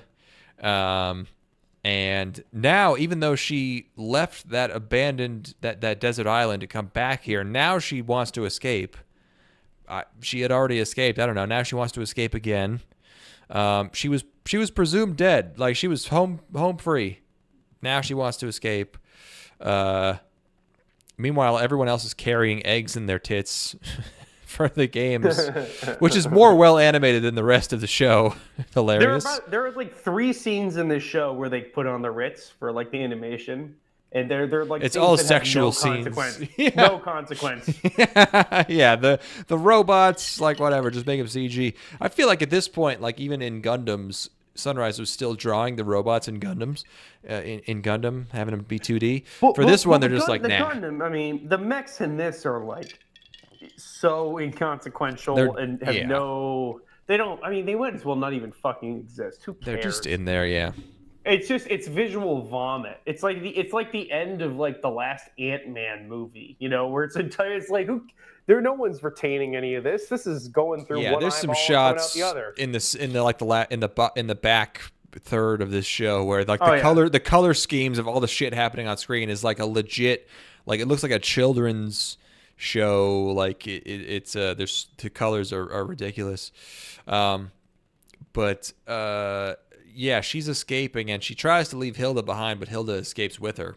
So now they're back That scene is so fucking funny. Holy shit! It's like the plane is taking off forever. Oh There's yeah, this short little- she's there's just this running short- after it on foot. It's this short little runway that they're taking Yeah, they're on off like an from. aircraft carrier basically. They're on the fat, like, future planes they could probably just VTOL if they had to. Yeah, And- there's also magic in this universe. Yeah, but like whatever. They like, it's like 6 minutes of screen time of the girl running after this plane, which there's no plane anywhere in the world right now that is taking off in less than in more than 6 minutes. Like if it takes you 6 minutes to get up to speed, you've crashed your plane. Like it's Casual little 3-mile runway. It's so fucking. It's also Ange being a total piece of shit as well. Where like she's a backstabbing little fucking conniving twat who is made a deal and then reneged on it like instantly. Yeah, she's an unlikable piece of garbage. And that's not even that's not even close to the worst thing she does, because like at least that know that chick tried to kill her. It's like whatever. I leave you behind. I don't care. Oh, hold on, look at this menu real quick. Hold on, look at this burger menu here. Burgers, A burgers, C burgers. Wait, where was that? Oh, I see. Menu. Yeah. Bottled water, Burger. ice cold pop, $2.50. For some reason, they spelled these like actual words. They didn't match the. Oh, maybe it's not the subs. Yeah, I don't know. That's just like that. Anyway, it looks like they got a double. They got a whatever this is. It's like a slice of ham on that. The menu where they get the English text. I know. Yeah, that too. Yeah. I see that. Man, that sequence with the chasing after the plane is so funny. It's it just goes on forever. That was good. Yeah, and then they one of the memorable scenes from the show. So now we have these two characters. Now we're off the evil prison island, the rape island, and we're back to the real world, the mainland, and they're going to go meet their families. So Hilda has this sort of this Central European hillside, house that she's going back to, and she's having flashbacks of her time as a child. We're in a completely different show now, by the way. Meanwhile, Ange and her maid are breaking into a thing where she meets like a girl she knew from her sports team who's like extremely afraid of her still because she found out that she doesn't use magic. She found out that she's more safe than the average person she meets on the street, so she's very afraid of her. And Hilda is meeting her mom, who even her own biological mother, when she finds out that she is not capable of making shields to block bullets, immediately hates her and wants her to die. Just like another thing that is supposed to make you feel very intense emotions. I mean, imagine your own mother just hating your guts, but it's impossible to take seriously because it's about this thing that you can't even see or like doesn't matter at all. Her mom isn't even using magic. What is she doing? She lives in this fucking Winnie the Pooh house where she's just baking pies or whatever. And Ange is trying to get back into her castle, but she's like found out and she's running from the cops. And these two girls had a funny setup during the festo, and everyone else is busy. They were trying to fuck on this cot. Anyways, I said I just have grenade Lamau. I don't remember what happened with the grenade, but it was apparently very funny. And then her sister Sylvia is just Nunnally from Code Geass. Yes. She's a blonde girl with twin tails in a wheelchair, but she's Nunnally if Nunnally was a bitch instead of a useless, like just a symbol. Sort of plot device. Yeah, symbol of innocence. She's a symbol of another nasty bitch. Just yet another one. I mean, there's another Ange in here. Yeah, hey, it's another Ange. This one's crippled. Also, Hilda's mom. Not only does Hilda's mom hate her, but she doesn't even recognize her at first, even though they're identical people. She looks the same as she did as a child, and she looks the same as her mom too. Doesn't know who she is. And also her mom has gotten a new Hilda who is magic, who she loves more. Yeah, There's this just whole not, there's world- not a this whole shred of world is, humanity in any of these characters. Not a single No. one. Not even once. When they fuck each other, there's no emotion to it. When they kill each other, nothing. None of it matters. She takes a pie out of the tits. Oh God. And which one is Sylvia? I don't know. mean, Sylvia's being nasty. This is like this is one of the biggest wastes of money. This is a total disaster. Oh yeah, dozens of people spent months on this. Yeah, people. I mean, we watched it. It took me way longer than I would have liked it to have taken. Yeah. You know? Imagine yeah. making it. Yeah, just drawing every frame of Imagine this. all of those. You have to shots draw. You have to were draw this done dog for- in this swimsuit. Yeah, you guys are completely glazed over watching this, whereas somebody had to intently do all this. You know, somebody had to be awake. Yeah, this is. I bet no one was staying up till like, 3 a.m. drawing this show, but like someone was going home at like 9:30 p.m. like after drawing this. Well, that's the difference between something you care about and something you don't. Yeah. It's like this is a 10:30 p.m. on a bad day kind of situation, whereas like something you really really care about is a 1:32 a.m. You know. Right. But the 10:30 hurts way more. Yeah, I would imagine so. I wouldn't put this on my resume. That's for fucking sure. Ange is captured again and is getting whipped by this girl in this wheelchair, which is so fucking funny. Oh my God. Talk about, every character is giving very poor humanization, but this wheelchair chick, all she does the entire show is whip people with a literal whip. It's so absurd. And there's this evil prince guy who I think is her brother. Her whole family just hates her now. I said Momoka was a trap, not like a boy trap, but like a trap to lure her out or something. I said, man, I forgot so much of this. I said, where did they get eggs? I don't know what that means. Anyways. You're questioning the games. Like, where did the people of that island get eggs from? They probably have eggs. No. This is the next episode. I think they're throwing eggs at her maybe during the execution ceremony, or I don't know. But funny. She's my God, I forgot that she was supposed to get executed. She is getting executed, and then she starts singing like oh my God! sing. They, out of nowhere, they're like, "It's music time, bitch." Yep. I hope you enjoy yeah. music for the rest of the show. I hope you enjoy the worst songs ever sung a cappella for the rest of the show. Yeah, suddenly, suddenly they introduce this Symphogear thing where it's like, yeah, these songs they sing a cappella just have some kind of power. None of this is tied together in a way that makes any sense. But there's magical singing, and Tusk comes back at this point after a few episodes, and saves her. I don't know, but then he saves her and then he brings her back to the prison. So, I don't know, whatever. And then in prison, all the girls decide together that they're going to destroy the world. They don't like it. They're going to destroy it. So, the evil prince brother, his name is Giulio, who is, I think he has sex with his mom. I don't know. Someone has sex with his mom. I think she's just calling herself mommy to him. That was ahead of its time. I didn't think people did that 11 years ago. I thought that was a more recent development. I could be wrong.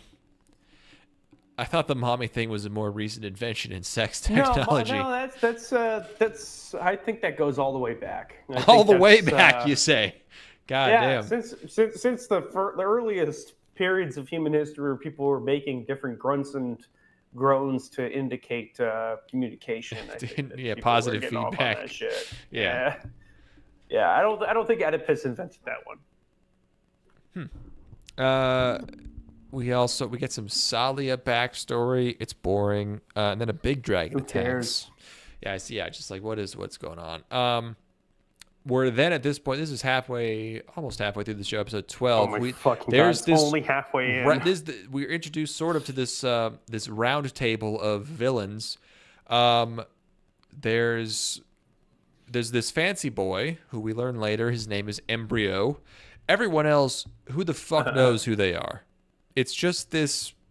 There's just people sitting in this this like very pristine sort of like waterfall field grass environment. But they're all talking about like what to do with the world, but you don't know who they are. But Fancy Boy decides he's like, this world was a huge mistake from the very start. So he also wants to decide to. They just very quickly decide to blow up the world, or he does. By the way, at this point, I can tell that the Japanese voice acting is even bad. That's a bad sign. That's never good. I have written down a quote. He says, "A long time ago, there was God." I guess God. Yeah. So God is this blonde guy. You learn, and this is the best part. So we get some backstory as to this entire world. Why is any of this happening? Well, this blonde guy hated discrimination, so he created magic to end discrimination. But then some people couldn't use magic, so he made everyone discriminate against them. That's literally it. I did not exaggerate that even slightly. I'm glad that you understood what it. Pretty much the same not. number of sentences that they did to describe. They were like, no more discrimination, make magic. Oops, there's some non-magic users. To fix all of this, we have to make everyone discriminate against them. So that's the explanation they give. They sort of add some more details to this later, but that's really the gist of it. That's what he did, and that's why the whole world is this way. So, I'm sorry, what episode are we on here? 12. So 12, okay. I mean, that just makes no sense. There used to be these non-mana guys called the predecessors. By the way, the robot she's been piloting the whole time is called the Vilcus, and it's special because it's like the prototype or whatever. The prototype is always special. And then Jill, this is a big world building backstory episode. Jill, the sort of one of the head ladies here, she explains that she's actually Princess Electra, who was like present during all of this stuff where mana was created, and she knew Embryo and all this. And then you realize that all of this has happened like in the last 10 years. All of this like has just happened like right now. This is not ancient history. The entire world is, every piece of logic has just been in the last decade. Everyone was like a kid when this happened, I guess. I don't know. And then Vivian becomes a dragon. Vivian becoming a dragon is real out of left field. I mean, everything's out of left field in this. Yeah. But this is like aesthetically out of left field. It's not just like backstory that doesn't make any sense. I have to look at this with my own eyes. We get some crazy some weird visuals of people turning into dragons. And then it was sort of an Urobuchi-esque twisto, which is all the dragons are actually girls. They were people the whole time. Yeah, I hadn't thought about it through that lens, but yeah, this is definitely in that era where anime was doing this type of shit. Where I hadn't thought about this being a twist, but I guess because everything had been insane. There's no foundation to twist upon. It's all totally loose. Yeah, I guess when everything's a twist, every twist is simply a turn. Yeah, but we got a big sort of climactic fight in episode 13 where Julio rolls in on a bunch of boats, and the whole prison island fights with the army forces of the mainland. I like this. I like that screenshot of Vivian flying in, and she's superimposed over the dragon. I didn't watch the dub. Did you watch the dub? Oh, I watched the dub from episode 6 onward. Oh my God! So you watched a lot of. Holy shit, that's crazy. It is that I feel like I didn't pay for it, but I feel like I'm entitled to some sort of compensation. Maybe, yeah. This is just inexcusable. As far as dubs go, I mean, it doesn't even seem particularly bad. You think No, so? it's real fucking bad. Yeah. I only switched. I switched to it every once in a while just to check out how they said certain lines. There are certain characters who like their audio is just like differently recorded. It doesn't mix. And maybe that's not just a COVID thing then. For this era, it's uniquely bad. I think, truly. Damn. Yeah, I mean, dubs I think got kind of noticeably less bad in the last 6 or 7 years, but this is kind of No. I mean, there were good dubs in the early 2010s. Yeah, they existed, but like if you just took a random fucking shitty show off the shelf back then, it was pretty expected. It was going to be pretty rough, you know. This is probably the worst dub I've heard post 2008. That would be my reference point. Is like this is. By this point, this is substandard. I mean, from what I heard, yeah, definitely everyone sounds very bored, and everyone sounds like a 35-year-old woman when they're all supposed to be like 16 or whatever. They sound like they're in different shows. Is the big problem for me. Where like none of them match each other's levels. You know. I did get some samples of the dub, but I named them ambiguously, so I don't know what any of them are. But I think this one is Vivian. Here's a quiz for ya. Can somebody tell me why I turned into a dragon? That's funny. That's a good one. Yeah. I don't know why she turned into a dragon. I guess she was a dragon the whole time. But yeah, they all they fight each other. And there's lots of generic NPC women being killed just horribly, and everyone's getting shot. Everyone's getting shot. They're getting shot straight through a military body armor with handgun rounds. Whatever, fuck it. I'm not gonna nitpick that at this point. But this is when I really realized that like this is supposed to be a bunch of magic users fighting a bunch of non-magic users, but everyone's just like using shields. Like there's nothing really going on. It's not. Well, also like the most effective weapon anybody brings to like a close quarter situation is just a gun. Just anyway. Guns, yeah. It's just like the ultimate power in the universe just uses a gun. This embryo is like a god, effectively, who can, basically come back from the dead and bring people back from dead. Just has a gun on him. He got that thing on him. Yeah, he still uses a gun. Yeah, yeah. But Ange is about to kill her brother, but she gets stopped by Embryo. But then I guess Embryo just kills him anyways. I don't know. Vivian in episode 14. This is when we really kind of take a turn here. We end up in this post-apocalyptic world. It's Ange, Tusk, and Vivian in dragon mode, and there's just dead people everywhere. And then I forget who even tells us this. Oh, they go to like a museum or what are these things? What are these like drones? There's just Roombas. Killer disc thing. Who controls these? Are these? I don't remember. Probably. Who are these? Probably Julio's generic women who die. But there's no humans left, and then we learned that there was World War VII at some point, and Ange is very upset, and she kind of spurgs out, and then she apologizes to Tusk for spurging out, and they end up at a hotel that still has like its power. It's called Hotel Mulaflaga. It's a very funny word. These screenshots we're going through right now are of Chris almost dying, but then Embryo brings her back. But yeah, her Ange and Tusk are at this like basically this like love hotel in this post-apocalypse hellscape, and I was like, I know where this is going, and they're in this hotel room, and then Tusk is like, I'll sleep in the hallway, and it's like, okay, even if you don't want to fuck her, like, dude, it's a hotel, go to a different room. What do you mean you'll sleep in the hallway?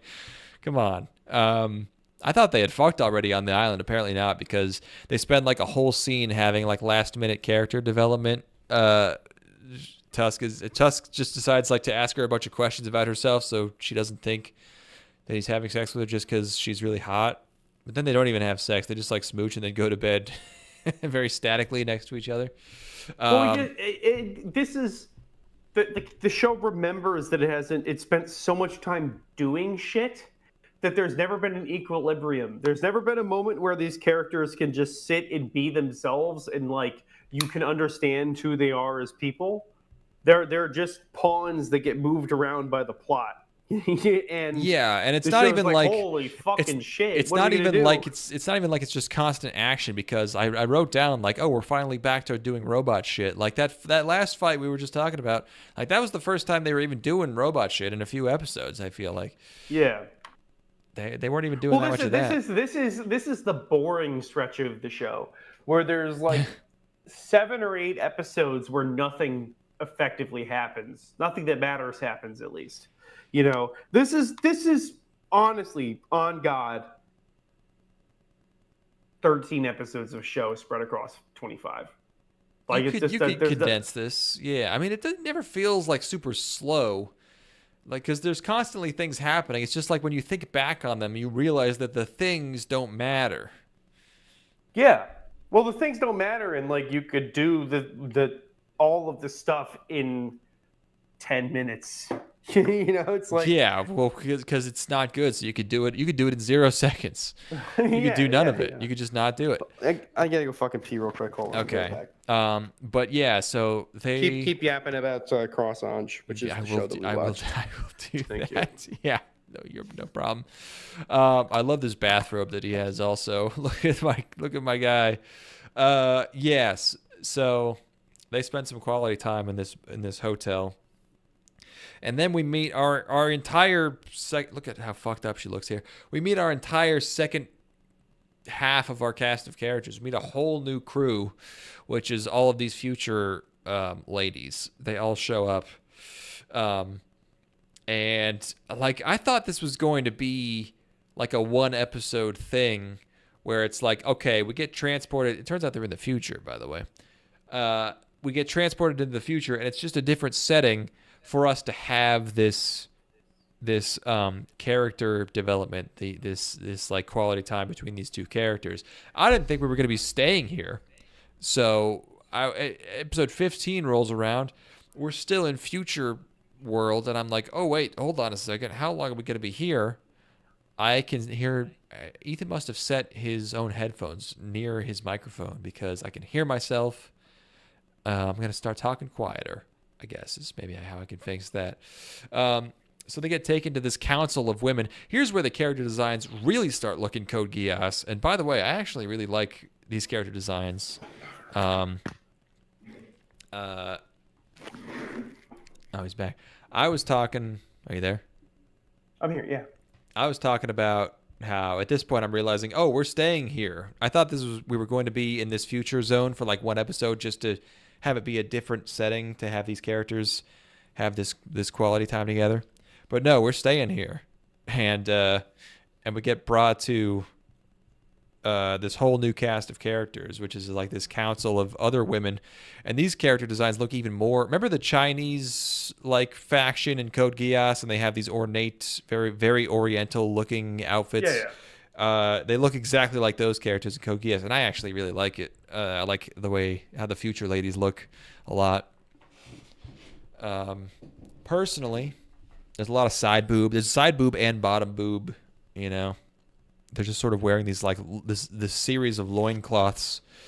And the main sort of leader of these girls her name is Salamandine.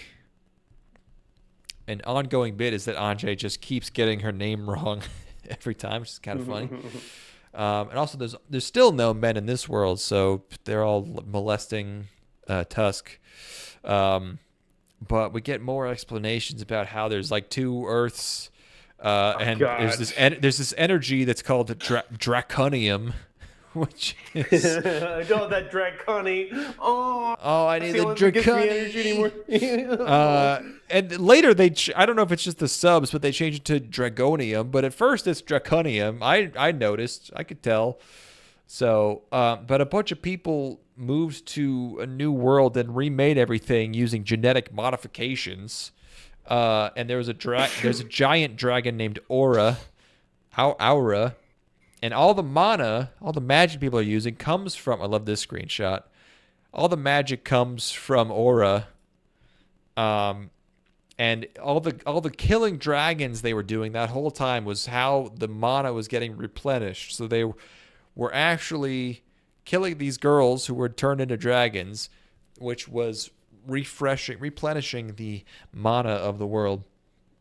And this is when Vivian, who we didn't know was an orphan, meets her mom, because she's a dragon girl, and this is where the dragon girls come from. So her mom's in this world. So she meets her mom.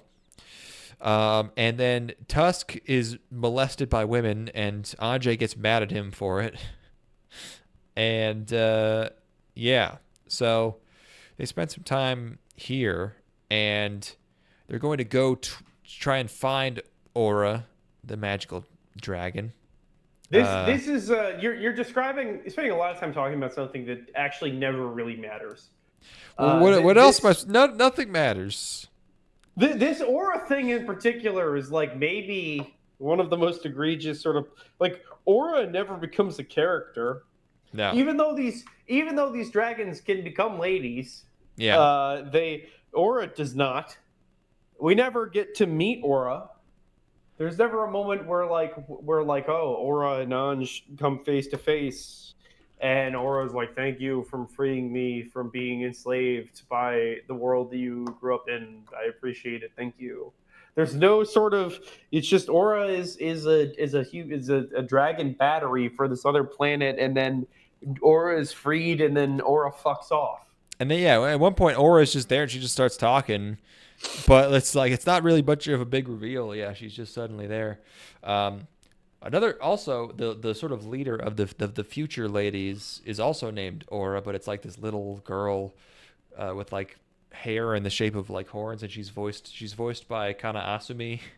I don't know. I thought that was funny. Also, remember, speaking of things that don't matter, remember the sports montage where for the first half of this episode, they were just doing a bunch of sports. This is one of the sequences that looks really good for no reason, where they put a lot of effort. I mean, they are into this. stills, so sometimes it's still, some of it's animated. There was portions of this that were animated. Yeah. And the animated portions do look really good. Yeah, the sweaty twister wrestling was animated well. I wonder why. Yeah, so they do a sports competition. Oh man, I think there's a screenshot coming up that's just Tusk's completely blank, lifeless stare, and it's so emblematic of his character. It's so fucking funny. He has this look.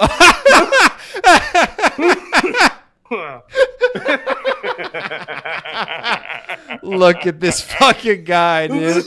Oh man, holy shit. It's just like literally a background character in any other show. Like he's nothing. This is 25 episodes. And he's in most of them. This is crazy. Like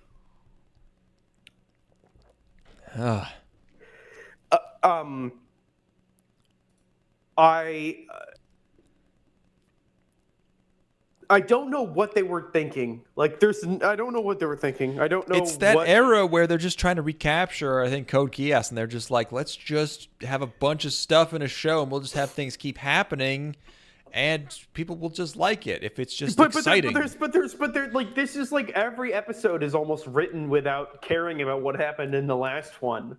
Yeah. Like, there's almost no sort of like clear through line or continuity or design. Whereas with Code Geass, like, yeah, a lot of shit happens, but like the through line is you have your main character, Lelouch, who is compelling and he has clear desires and you understand who he is. So like, yeah, I mean, you can at any moment of that show, you can imagine like what the characters' goals are at that time, and what they are thinking, and what their motivations are, and why they're feeling the emotions that they're feeling, and it'll bounce through like 8 fucking characters, and it'll actually make sense, and it's not even comparable. In this, it's like you could drop into any episode. It's like, what are the characters trying to do? What do they want? It's like they have no world or family to go back to. They're not even that sad about it though. Like they just have a guy they want to be. Everything all the time. Yeah, she's occasionally horny. That's it. But mostly she's angry. Yeah. She's angry until she's horny or like ridiculously sentimental. Those are the three modes she has, and there's like nothing else. there's a couple of moments where she goes a little bit back into princess mode, and she's like she goes back to being nice for like one line of dialogue. A wistful smile on her face for one line of dialogue, and then she's back to being angry again. Yeah, and it's just like when you don't have like a thing you want to do, it's just like we don't at this point, do we even know that we have to beat this guy? I don't even know. No, because last time we saw him, he didn't even seem that evil. He's just like he at least at this point, he's clearly evil. I guess she found out consume media. But... She found out what the dragons are, so she wants to go back and like tell them not to kill the dragons and to have peace with the dragons and to stop this whole mana thing. I guess that's the current motivation. That doesn't last very long. So suddenly the worlds start merging. That was a weird thing that just happened really fast. It goes away. But there's like this catastrophe where suddenly these two worlds are coming together and people are getting embedded into rocks and shit because the other world is like phasing into them. And then brutally being destroyed. I stopped on this screenshot because I really wanted to talk about this because, okay, these worlds are merging. It's a disaster. Vivian's mom is trapped under this big piece of metal, and then Tusk comes down, gets out of his giant robot, and tries to lift this thing off of her with his hands.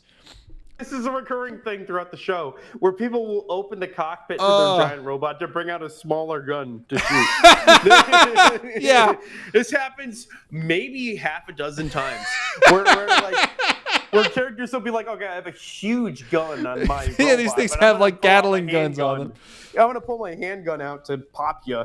It's like more personal that way. Yeah, it's crazy. At one point, a character does it while their robot's also shooting. It's yeah. I mean, there's nothing about it. It almost isn't even written. It just occurs. Like none of this feels like it's written by a person. It almost seems like it's made to be like metaphorical. How they're like it's not meant to be taken. You can't take it literally.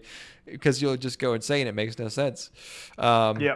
So somehow to stop this world merging, they shoot a thing and they fix everything. Using the space-time convergence cannon. That just shows up for one scene.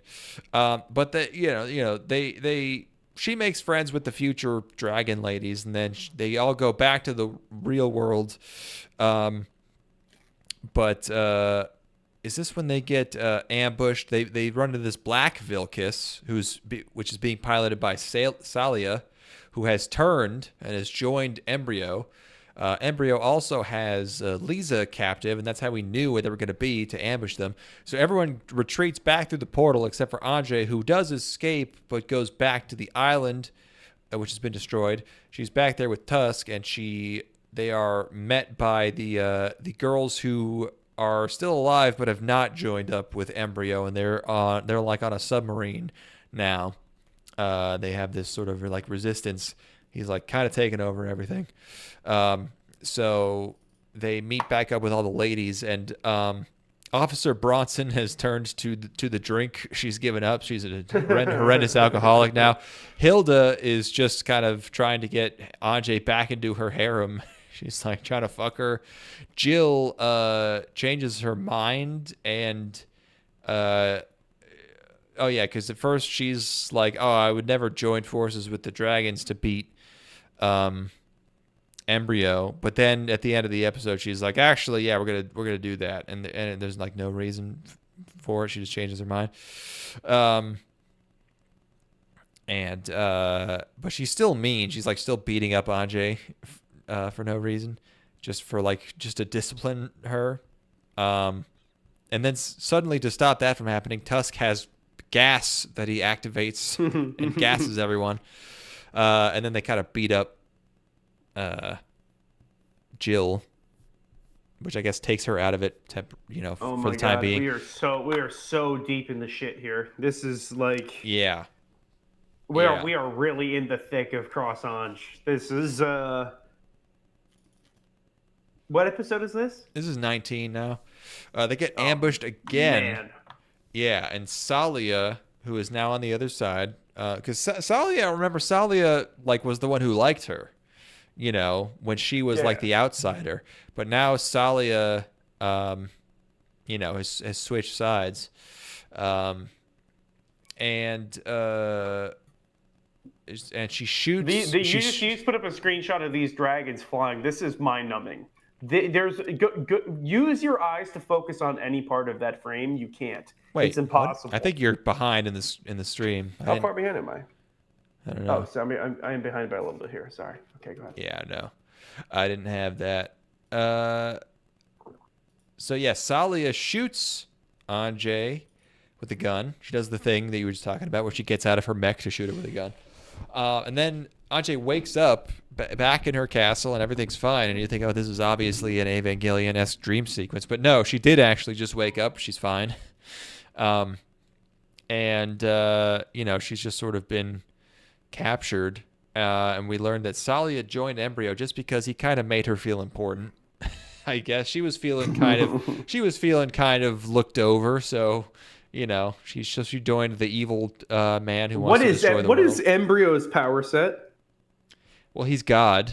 They describe him as a god many times. Why come he be God? Yeah, that's a good question. I mean, that's a valid question to ask. He why is anybody able to do the things that they do in this? Something was wrong with the Earth, so it always cuts back to this still of him like just looking into a microscope, just like as if that kind of explains. He just just discovered things like genetic things that made everyone magic. So it's just, I guess, sort of supposed to be implied that he just like gave himself a ton of extra powers that made him kind of a demigod. I guess is what's going on. I don't know. Where are the mechs be coming from? Did he make though? The Vilcus is special. What would make Vilcus special? It can travel through time and space. Why come? I forget. I feel like they did explain it, but it's just like so. It's they graze over it so fast. Glaze over? I don't know what they do to it. They go over it so fast. They come over it so fast that I just don't. They come all over the place so quickly. It's just. Yeah, they really blow their load real fast when they try to explain anything. So I don't remember why the Vilcus is special. They're so pent up that when they get to explain something, they just. Yeah. Pop too quick. Yeah. That's now this is the period of the show where I'm like, why is any of this happening?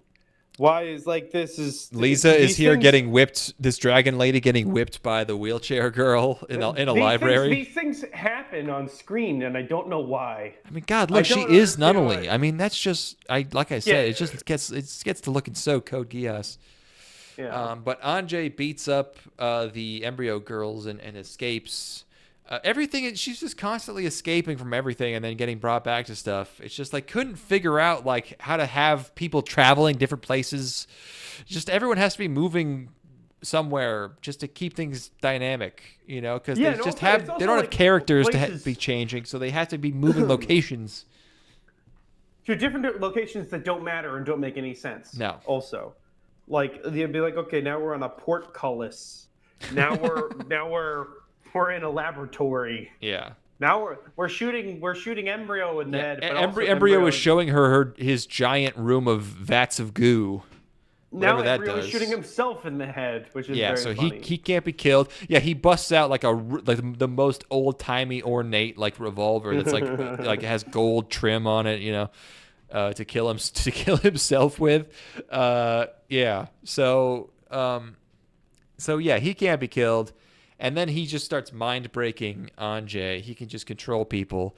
So he makes her, he's like puts her under a spell and starts to like grope her. But then she snaps out of it when she remembers this absolute Adonis hunk of a man, Tusk, who no woman could ever forget. The perfect, you know, most attentive, emotionally available man. Of course, she could never fall for anyone else besides Tusk. So But Embryo really wants Ange. I don't know, because she's hot. For some reason. So he's like, I'm going to merge the worlds together again, but I'm going to do it for real this time. And,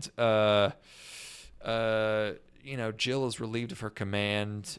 Ange is being tortured sensationally. He's just like, he's in a room, like sipping tea, like giving her immense pain and then making her come again with his mind, because he can do that.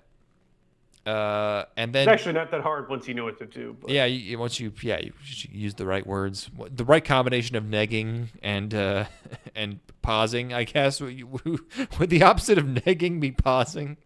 I hope not. Yeah, I don't know if you should call it that. Hey, guess what? She busts out again. She escapes, and the other world girls come back. The dragon ladies come back, including Salamandine. And then there's a bunch of fighting. Salman Rushdie. Salman Rushdie comes back with his magical realism, and and he's like, I'm gonna make friends with the dragons, even though they keep biting my eyeball out of my head.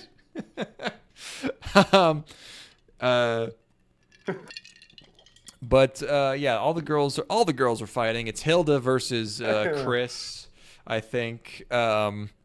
Embryo keeps talking. Look at this screenshot. I'm like, it might be a little bit behind, but the shot where she's on her back, like, is so fucking funny. There's just no nipples in this show. This show's so trashy, it's so sexual and violent, but like they could have put nipples in this, but everyone's just fully nude, but they're just Barbie dolls the whole time. This is also a comedy shot, by the way. Like the way that her face. Look at his face. Look at the size of his tea mug. Yeah, this is a gag. This is a gag shot. This is like a parody. This is a gag comedy show where she's pretending like she's being sexually controlled by him as a joke. Right. But instead, he's actually sexually controlling her. Yeah. I'm on episode 21, by the way, and this has some of the funniest stuff probably in the entire show. This is where I really start to go like, okay, I could see why people were kind of losing it at some of this stuff, because we reach a level of ridiculousness that we were not at before.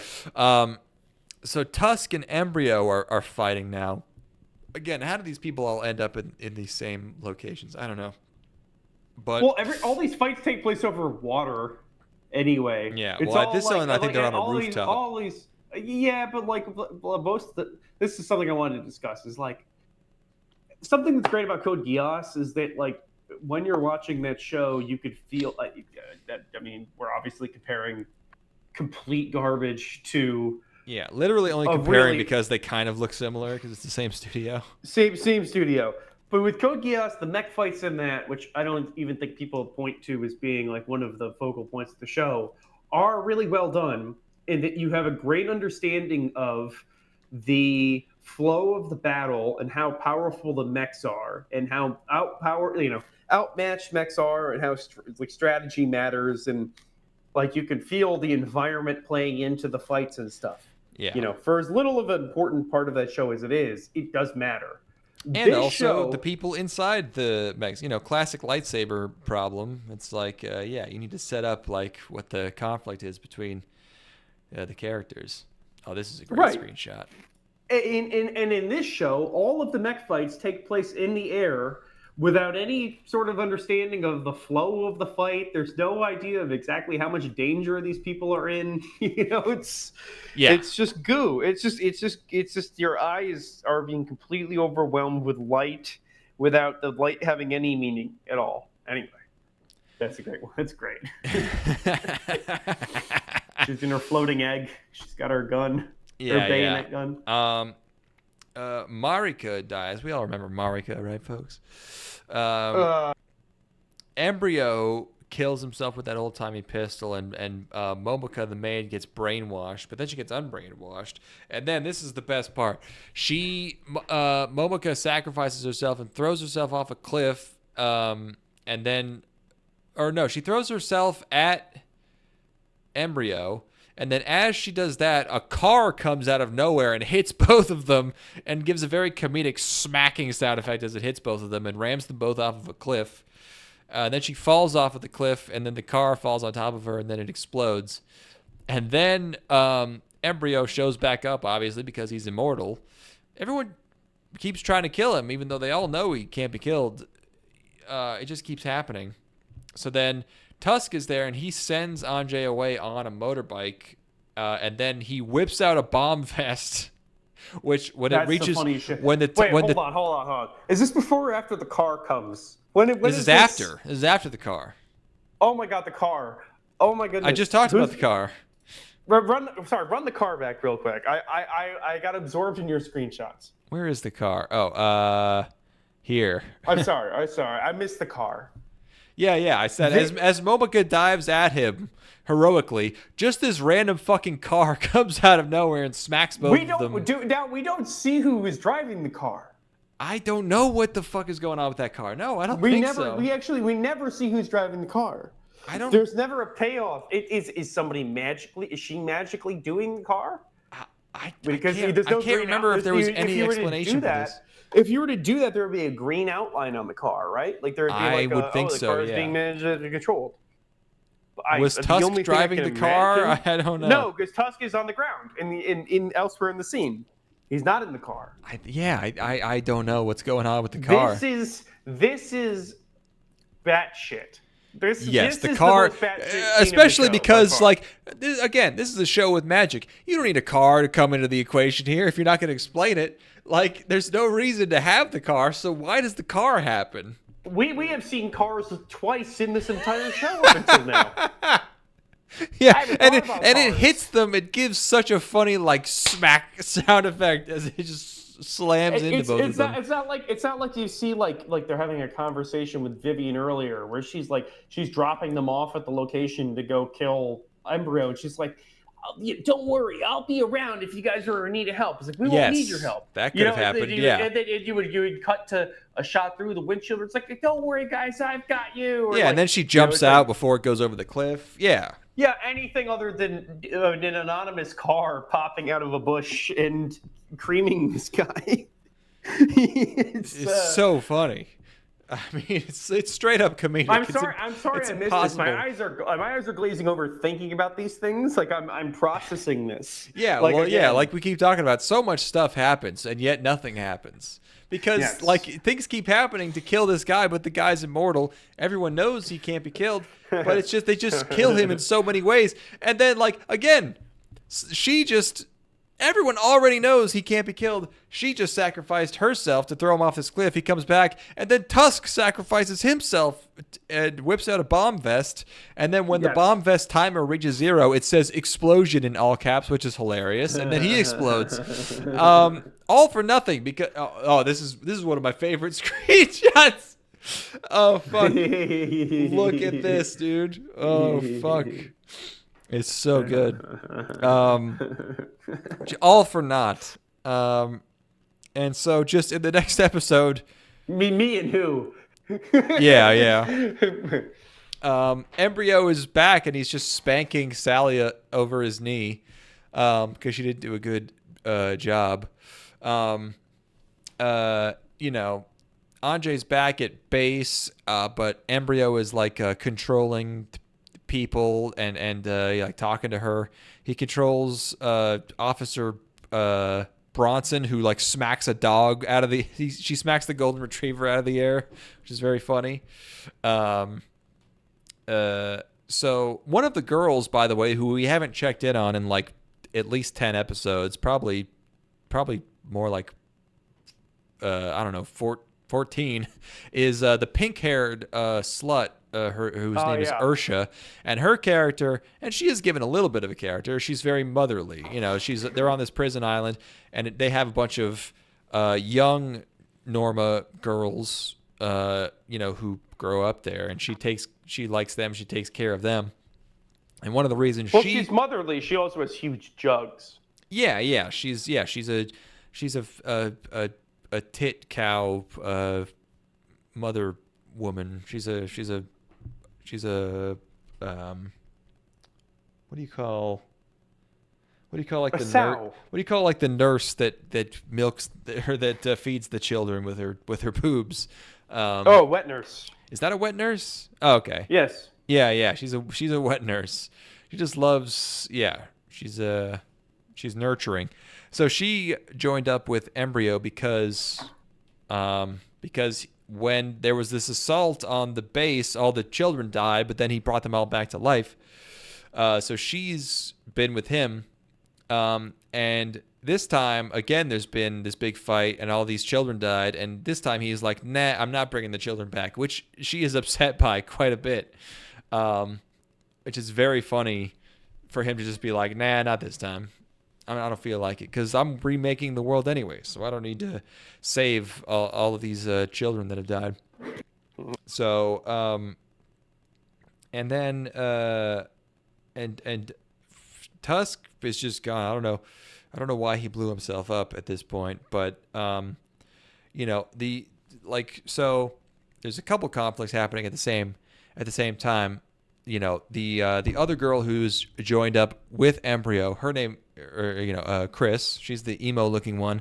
She's explaining that her sort of gripe with the other girls is that she's mad about something that happened with her hair 10 years ago, which is like one of the girls only got her one like hair tie for Christmas, so she had to cut one of her twin tails off, one of her braided twin tails, and she's still mad about that. Meanwhile, all of these bitches are so fucking petty. Meanwhile, given the same emotional weight as that hair thing is Ursha burying dozens of dead children.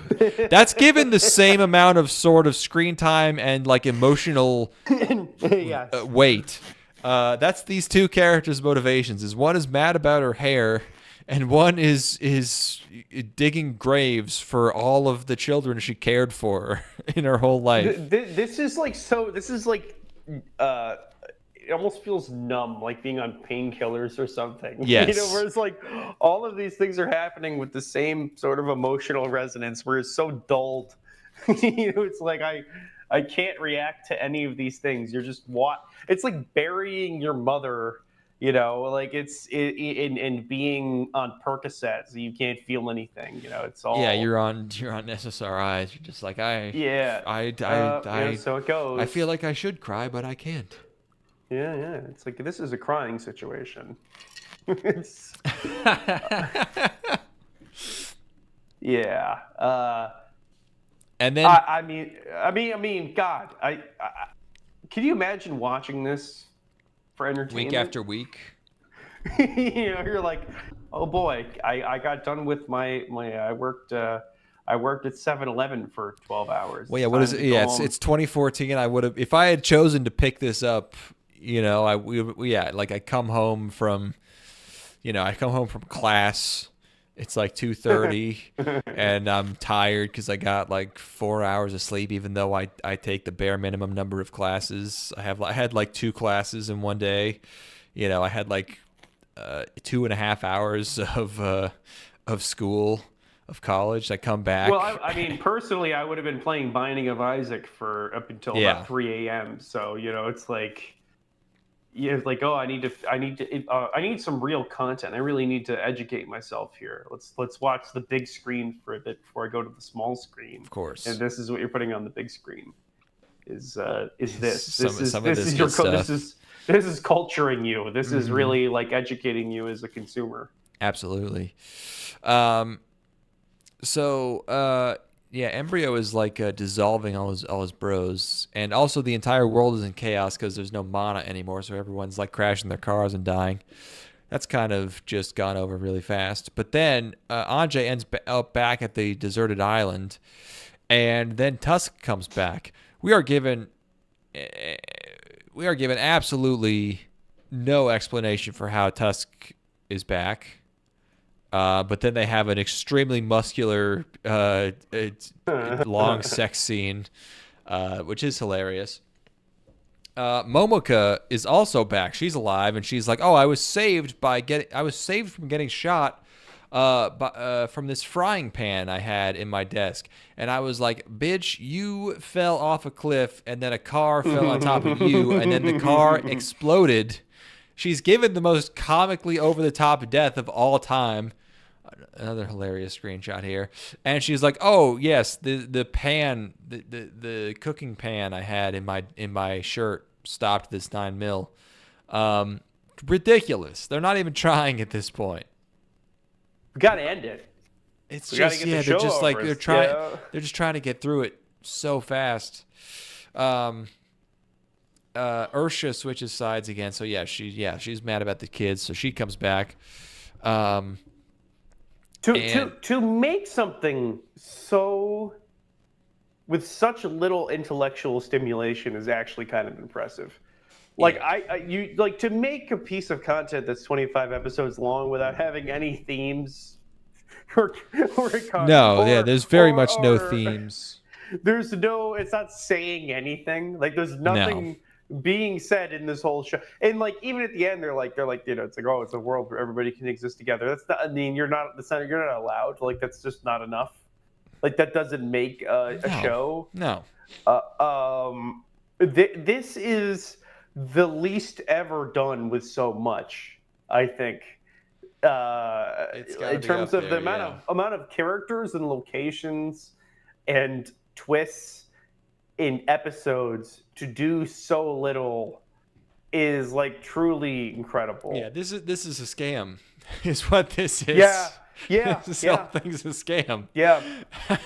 Like straight up, like it's just like you had it. Like if you were put into a situation where you know what this is? This is a nightmare. Where in the nightmare, you're like, holy shit, I was supposed to be writing a 25 episode long show. And I've been putting it off, and now I have to write a 26 episode long or 25 episode long show in one night. And you just jam, you shit it all down onto a script, in one night. That's what you get. Like this is so poorly conceived that it should have been aborted. They should have just said no. At some point in the process, somebody should have come in here and been like, we're not going to finish this. Man. I wonder if this did well. I wonder if this sold a lot of merch, a lot of Blu-rays. Well, we're going to find out what other people think about this for sure. We need to get to those Mal reviews. Yeah, we do have to do some Mal reviews. Like jam through, finish this thing off so we can get to those Mal reviews. Sorry. I like how even though she's now like, what's the word? Not consummated. Is it consummated? She's she's given herself to Tusk, to Tusk's Tusk. Now that she's conjugated. Now that she's consomme, now that she can dip her birria tacos in some consomme, she's also just like I'm gonna give Hilda a nice big smooch, which doesn't count because they're both girls. Honestly, I'm okay with that. Oh, what do you mean, man? What do you mean, man? Yeah. Yeah, no, it's fine. And she gives Tusk her panties, which is kind of uncharacteristic of her. Like I don't know. But yeah, this is sort of just that it's time for the big fight. Everyone's fighting now. Their ship has a giant cryo beam. It just crushes a bunch of people below. And then it's time to have her sort of closure with her evil wheelchair-bound Nunnally sister. So she busts into this hallway where a bunch of these peasants are confronting her because, she's the royalty. They're confronting Nunnally. And then Ange shows up and she's like, first of all, fuck you guys. And she just shoots this random panicked citizen in the head. This is where, it's just like, okay, Ange is a bitch, but now she's just straight up shooting people who have done nothing. She just shot an innocent man, fucking crazy, and then she starts shooting at Nunnally, who it turns out has been faking her wheelchair-bound illness the entire time, which is very funny. But yeah. She's just like, no, I don't like people because they are mean to me. So they're not where I thought, her attitude towards other people was going to go. It's so it's so antisocial in like her actions, but like the aesthetic of the show doesn't match it at all. Like there's a version of this where she's turned into like a total psycho, and it's like it's supposed to be like, oh, welcome to my twisted world. But there's nothing about this my twisted world because she's in love and fucking a dude and she's got like friends and stuff. Yeah, and then it's just like out of nowhere. There's just like really She's back to brutal, like killing. cynical, Yeah. like like what's it called when you hate everybody? Misanthropy. Misanthropy, yeah.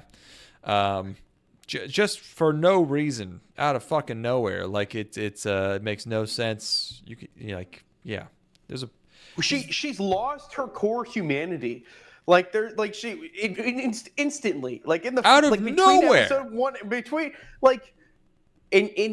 she's maybe one of the greatest psychopaths ever portrayed on screen, where she's such a creature of her own desires that she doesn't have any sort of morality at all. Like, she's in love. She wants a guy and is in love with him, so she'll fuck him. And then she'll immediately just go and kill people because she's angry at people for being mean to her. It's like, and like, remember, they haven't been mean to her since like the first episode because she's barely run into any humans, or since I guess the last time she got captured, which was like episode, I don't know, 5, 6, whatever. So it's been most of the show. It's been 20 episodes since we've seen she's made normal friends. people, and this whole thing has been like just developing relationships with the dragon ladies, and she's learned nothing. Then we're reminded like, okay, yeah, there's like fantasy racism. So she runs into people for the first time, and you'd think like, okay, normally you would expect like, all right, the Norma and the humans reconcile. Which they do later on. But like, without any warning, yeah, she's just like, oh no, I don't. You just remember there's conflict, and she's like, oh yeah, I don't like people, and she just shoots a guy. She shoots. I can't really stress this enough. She shoots a man in the head, and this is just is again a thing that's just like glossed over in 30 seconds. Out of fucking, there's been no indication of this. She's not harboring any like resentment. She hasn't had any lines where she's like, as soon as I get back to the real world, I'm going to kill the first motherfucker I see. Nothing. Fucking nothing. I mean, it's so fucking crazy, dude. There's been no hints at any of this coming. This is the work of a madman. This is a crazy person. Yeah.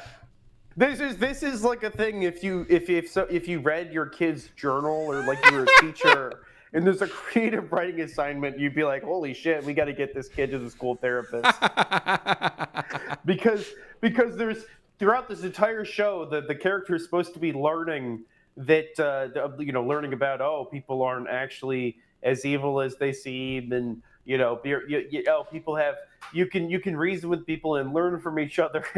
Or even if it's a subversion of that, you need, with no setup, it's even crazier. Like if you had a whole story of it about like, no reconciliation is possible, I have to kill. That would be one thing, but there was not even a thought of this. For what it's worth, there's also the thing of like, we didn't talk about this because the dragons are they barely matter. I mean, the dragons, the swarms of dragons are basically they're wallpaper, and she just genocides them. She kills generations and generations of dragons, and then she meets the dragons and realizes the dragons aren't bad. And there's not like a thing where she has to process the fact that she killed, hundreds, if not thousands, of conscious beings that are basically just humans. We just move right past it. The show does not care that she's killed. She's like, all right, truce, and then she goes back and she just kills a person. Yeah, she's history's greatest monster. She's learned nothing. Amazing. So then, there's a lot more fighting going on. Tusk is fighting Embryo, and he's describing Ange's pussy to make him really angry because he wanted to take her as a wife. And Tanya dies. Remember Tanya? We remember Tanya, folks. And then Irma dies. We remember Irma. Remember Irma, don't we, folks? That was my favorite character. You loved Irma. We loved Irma. She's gone now. Chris is losing it because she has nothing. She has no idea what's going on. Chris is really the audience. She's like, I don't know what I'm fighting for. I don't know what's happening anymore. And then Rosalie forgives Chris, even though Chris, I forgot to mention the part where Chris killed Tanya, or she killed one of them. I don't know. But then, even though Rosalie was friends with that girl, she forgives Chris for that. And then Jill makes this big show of like, oh, I have a freeze gun and I freeze you, embryo. And then he just breaks out of it instantly and then kills Jill. Well, You knew Jill had to die because yeah. she was really mean the whole time. So she had to atone for that. Ooh, there's some good faces That was in the this first one. time anybody did anything clever in this whole show. Was Yeah? her trying to freeze him because, like, well, if you can just come back from being dead, then what if you're not dead? Oh, yeah, what if you're frozen? Which is a great question. And nope, doesn't matter. Whatever. Nope. There's so many. Can someone get the little girls real pants? Because the little girls don't have it. Like a lot of the girls have like a lot of the other girls have drapes in front of their their panties at least. But the little girls don't have. They're just rocking straight panties here. The one with the mouth open is very funny. These are all very good. Yeah, I mean, this one on the left here, she's like, oh, goodness. And then this one's like, she got her hand on her cheek, like, oh, my goodness. Yeah. And then one is just, one is excited. One's like, this I like is the cool. I like the one that's really bored in the back. Go left. Other way. Oh, really She's bored. kinda Yeah, part- she could just kind of she's see one of her partially eyes. Scared. She's like, "I'm really, guys, come on." Yeah, that's another bored one here. One's just kind of we watched- perplexed. Yeah. We watched 25 episodes of this. Oh, these are so good. Ooh, love these faces. Yeah. Let's see. What were we talking about? Why is it just the little ones that don't have drapes in front of their They're not old front of enough. themselves? So episode 25, the final episode, is finally over. Jill dies. Embryo explains to us all the stuff that he's done again about how he created genetically modified humans. And I think this is where we finally get the tidbit, is that the reason everyone's so racist for no reason is because he programmed that into the entire human race to hate the Norma. So that's why everyone's just been irrationally hateful of non-magic people the whole time. It's just because he made it like that. Again, kind of for no reason.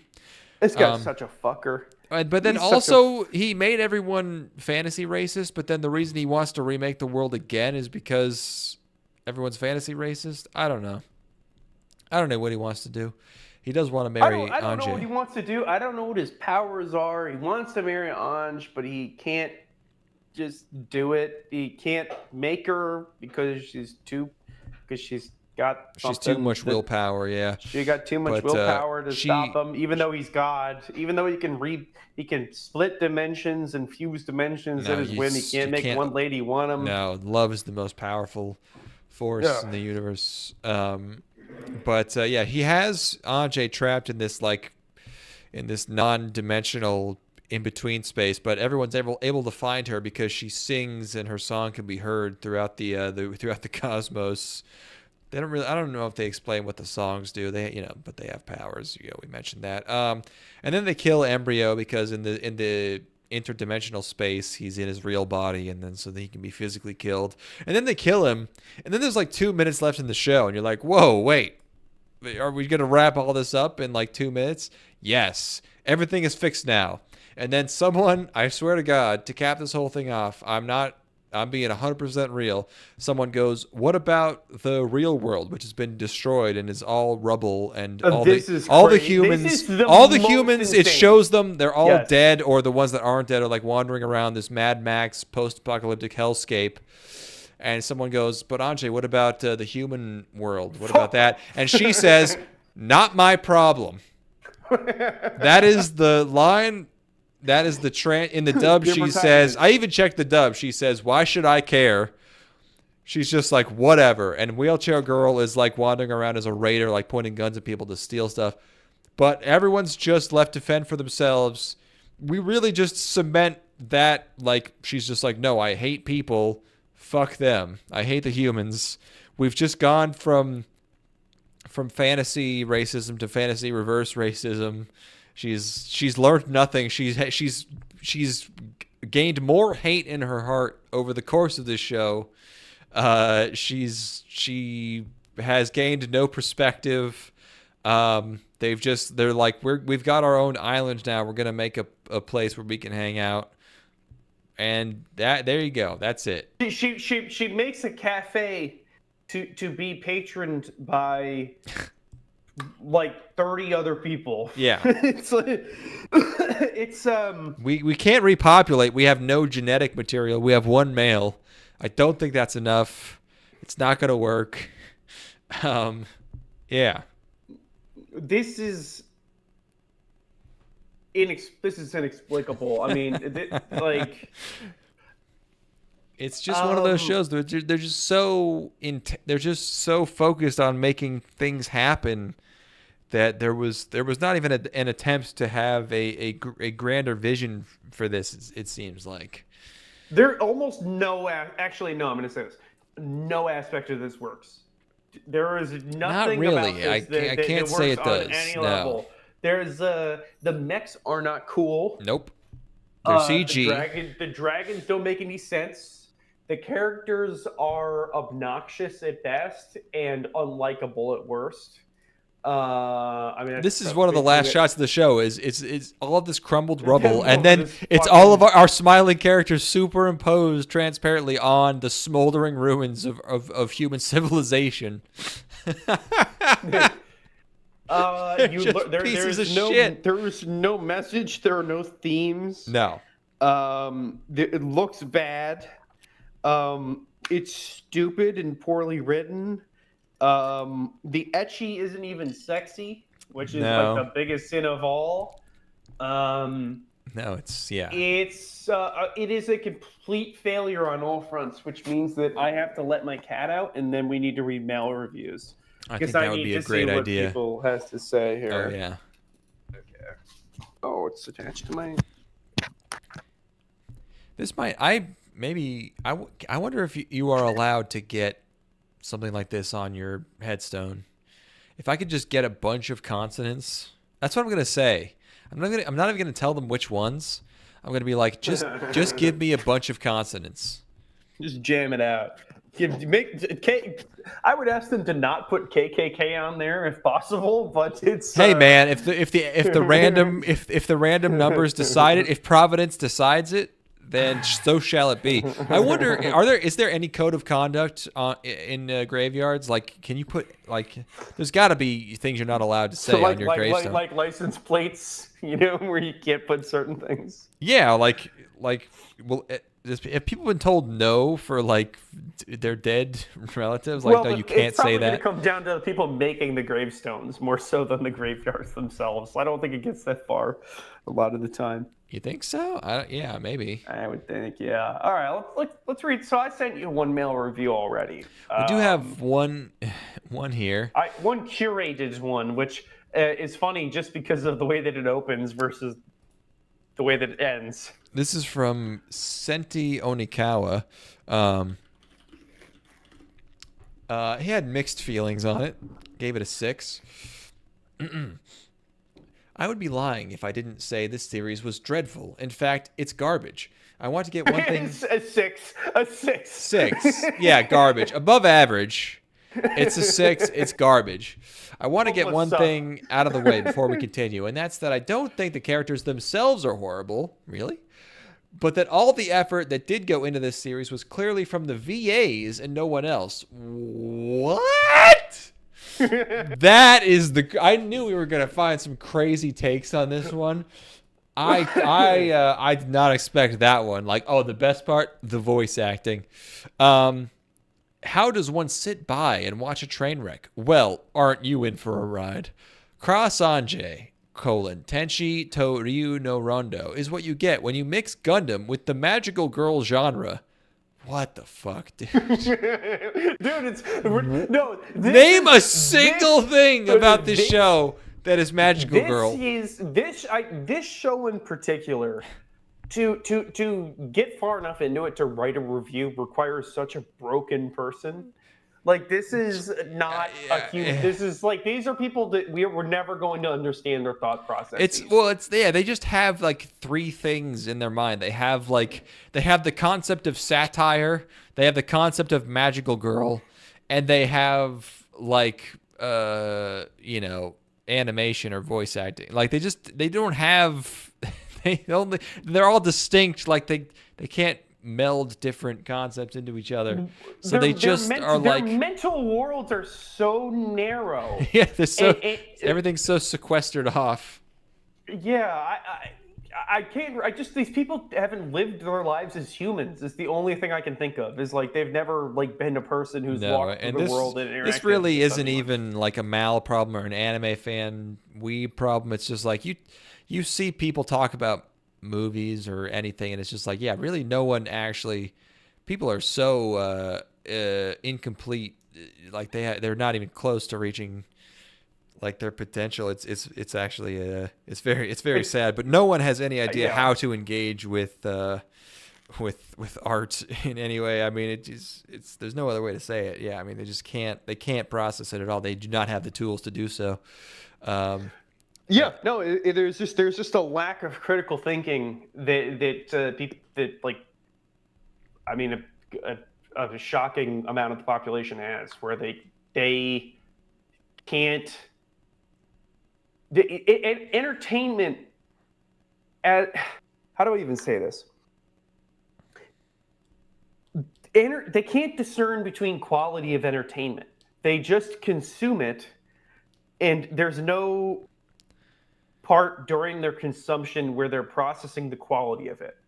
They're just taking it in at face value, and there's no amount of their brain that's being intellectually stimulated. They're just absorbing it, and then they go on Mal and give it a 10 out of 10 because they're like they the things that they like about it are the things that happened in the show because it's what they consumed. Yeah, and it's like if they even try to evaluate it, it's like this, where it's like they think about it just in terms of whatever happens to be on their mind at the time.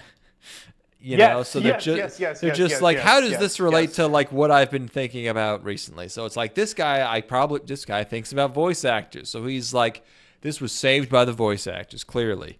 It's like you run into that stuff, or it's just like people can only think about things in terms of like, is this for what it is portraying, or is it against what it is portraying? Yes.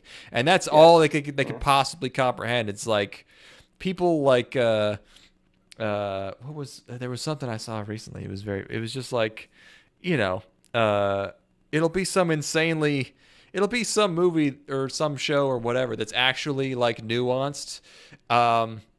Like someone will watch like The Joker and they'll just be like, no, you don't get it. This is against the Joker. They'll just be like, no, the movie is saying that you shouldn't be a Joker.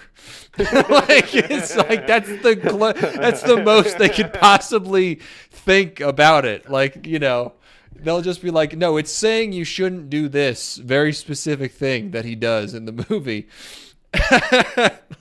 That's all. I'm reading Cormac McCarthy's Border trilogy right now. Yeah. And the way that people talk about Cormac McCarthy's writing style is like they talk about it as like, oh, he does these crazy run-on sentences where he uses and over and over and over again. Yeah. And like he's like, oh, there's very little punctuation, and it's very like it's simplistic storytelling where it's like it's as though it was told by the campfire.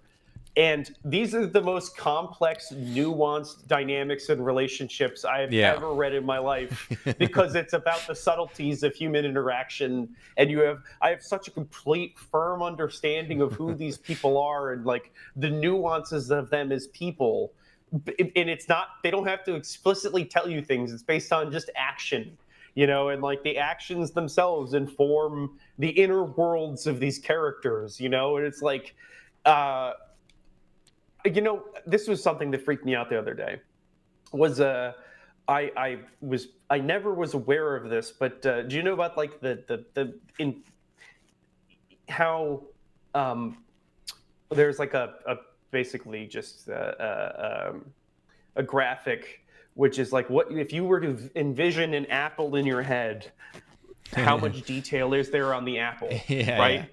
And when I think about an apple, I can spin the apple in my head. I can cut individual pieces out of the apple. I can move the apple from different, places of light to another. You're a certified shape rotator.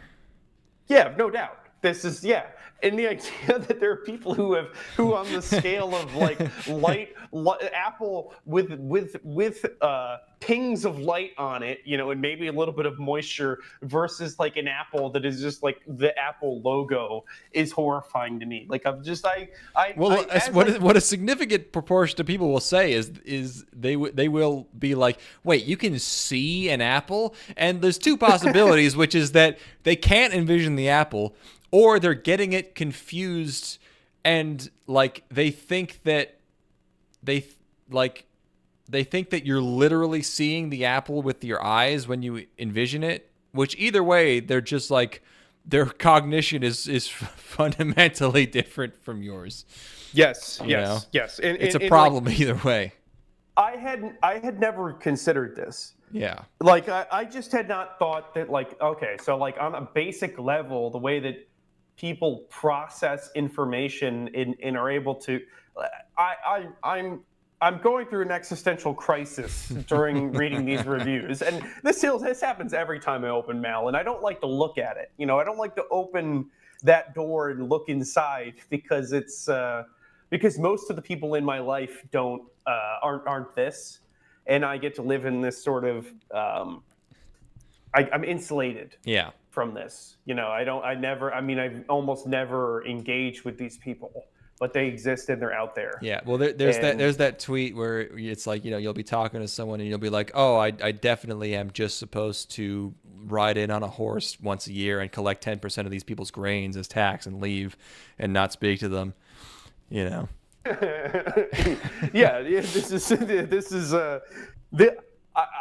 I can't relate to these people. There's no, in a very polite way, that's what I would say, is that I cannot relate to these people. I got to keep reading this. This is so good. Please, already. Go ahead. We're only like one paragraph in.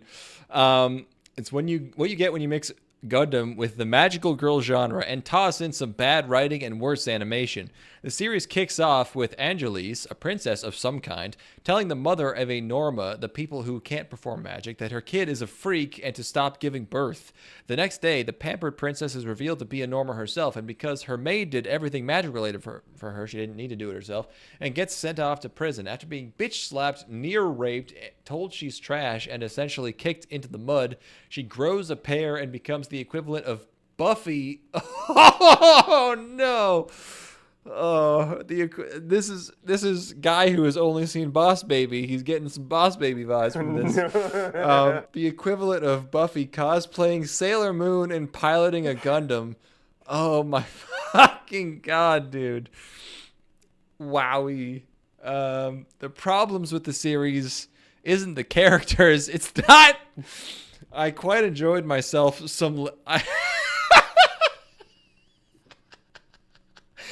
I quite. It's like I don't think God, can you believe that? Like I personally am. This is something I experienced. Is that like, okay, my linguistic skills are 5 orders of magnitude greater than this person's. Like as a writer, yeah. I like when you see someone switching tenses, it's like, oh man, wow. Yeah, you like this is I don't.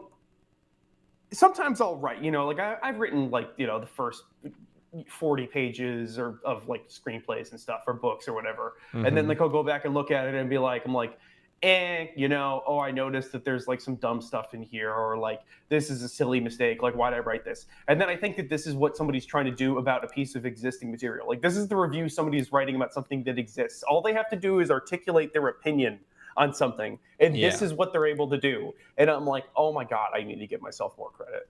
Like Yeah, I need to recognize the fact that like I am capable of doing something, you know, because in my head this is what I think I am, and I know I'm not this.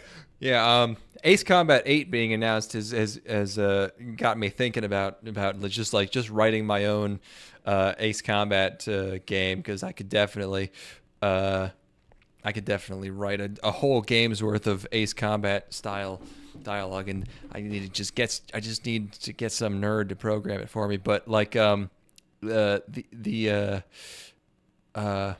what was I gonna say? I don't know. But I mean, I was gonna say, like, you know, if I were to write something, I'm not saying it would be good. It probably not. But what I do know is I would definitely agonize over every single word and line that I wrote.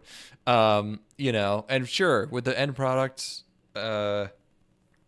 be great? I don't know, but I would definitely not accidentally switch tenses.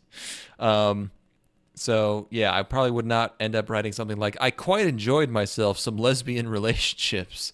The issues stem from the production standpoint, where the studio seemed unsure of how strong their strong female protagonist should be. This led to Ange often forgetting how to be strong for her own sake, and instead laying down and crying herself silly until someone came by and told her to grow a pair. I can't do this anymore. We've said grow a pair twice in the same review now. The other characters often range from silly to endearing, and with the last handful of episodes just obnoxious. I would suggest first-timers go as far as Arsenal getting wrecked and stop there. You'll thank me later. What do you mean? Just like starting the show and then stopping it? What do you mean?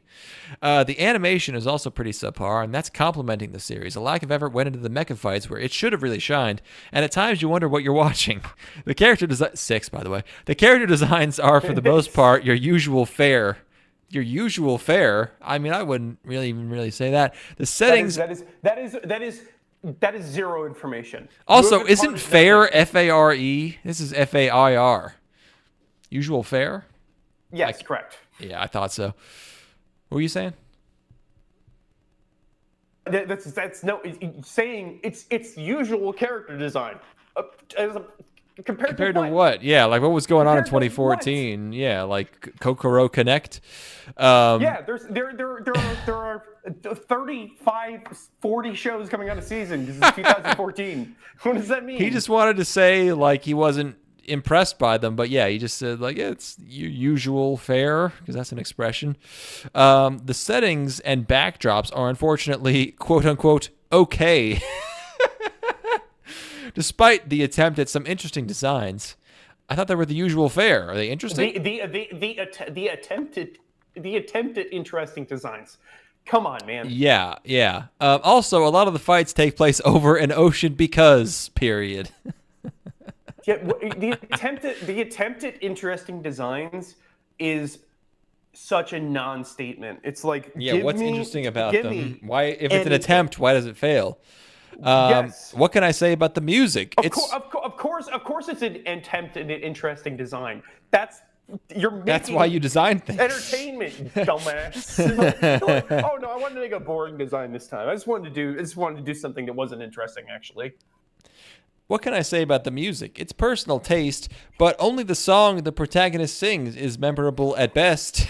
The issues with this series unfortunately overshadow the pluses. The main Gundam of the series, Vilcus. Whoa! It's a Gundam.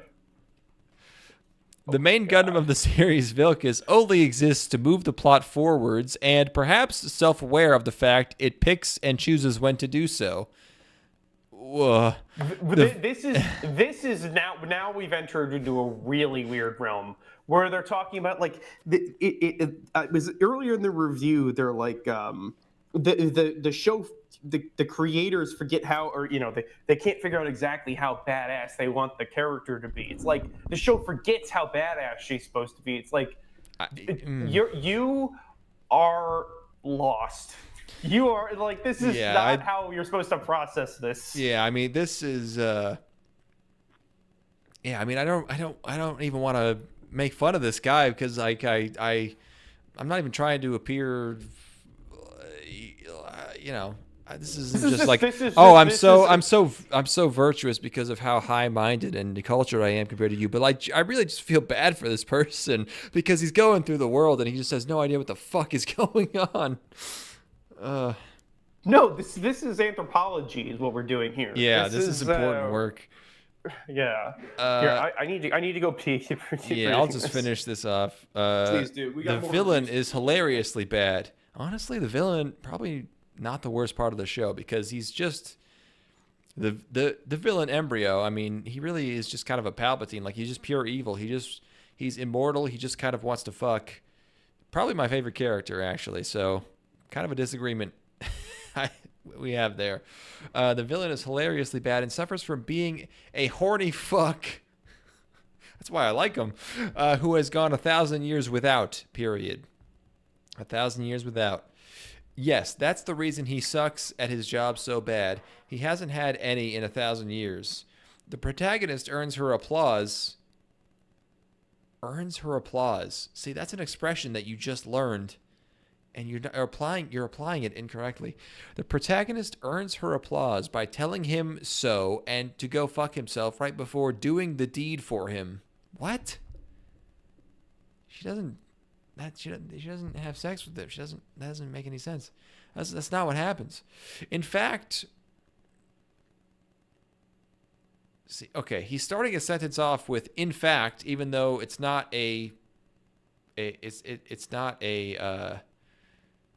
contrary to the previous sentence. In fact, the entire series is an allegory for having sex. The lesson: Sunrise is full of horny old farts.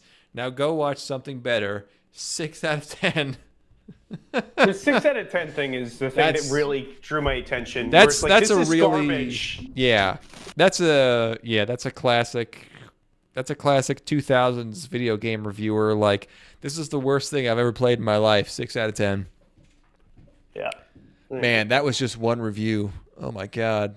The next one's shorter here. Oh, did you post one? This is I sent you a couple. Yeah. The next one I would just is pretty quick, and then the one after that I would read the what to expect portion. Okay, from Coco Snus Palm here. Wait, did you send a third one? Oh. There's two. There's okay. I thought you said Ross JG and then the Coco Snus Palme. Okay, so did this one you said just to read the what to expect section? Yeah, that's good. Read the top and then read the what to expect. Cross Ange seems to be an anime, that is well accepted and liked by the community. But Black Dynamite, I sell drugs to the community. However, it fails miserably. Let me tell you why. What to expect.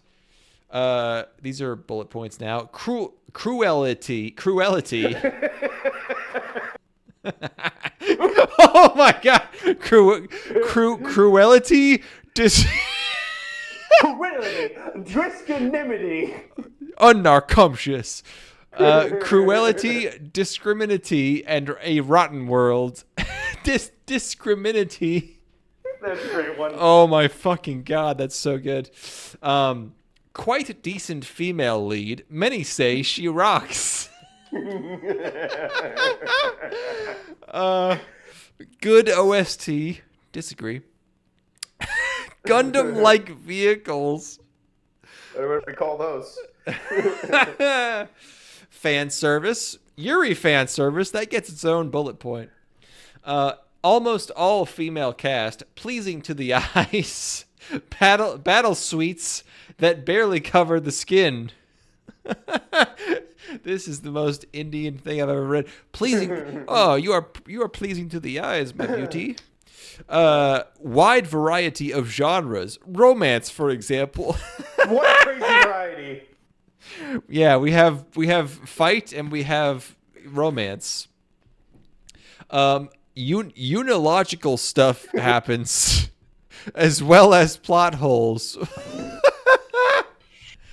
Dude, oh my god. Wow. I guess he means unlogical, but it's unilogical. Let's look at Ross JG here. Wait, I want to read this. It's a series about a fallen. Okay, he's explaining it. In terms of the story progression, we have the first 1 or 2 episodes that feel a bit annoying, sometimes cruel and awkward. Then the story actually starts to become decent and enjoyable. Oh my gosh, man. The biggest problem I have with this show is that at a certain point, it had no more clear identity. I didn't see or get what it wants to be. The creators tossed everything that they thought will be appealing for the viewer. There's so many commas, and he writes, into a blender and pressed on.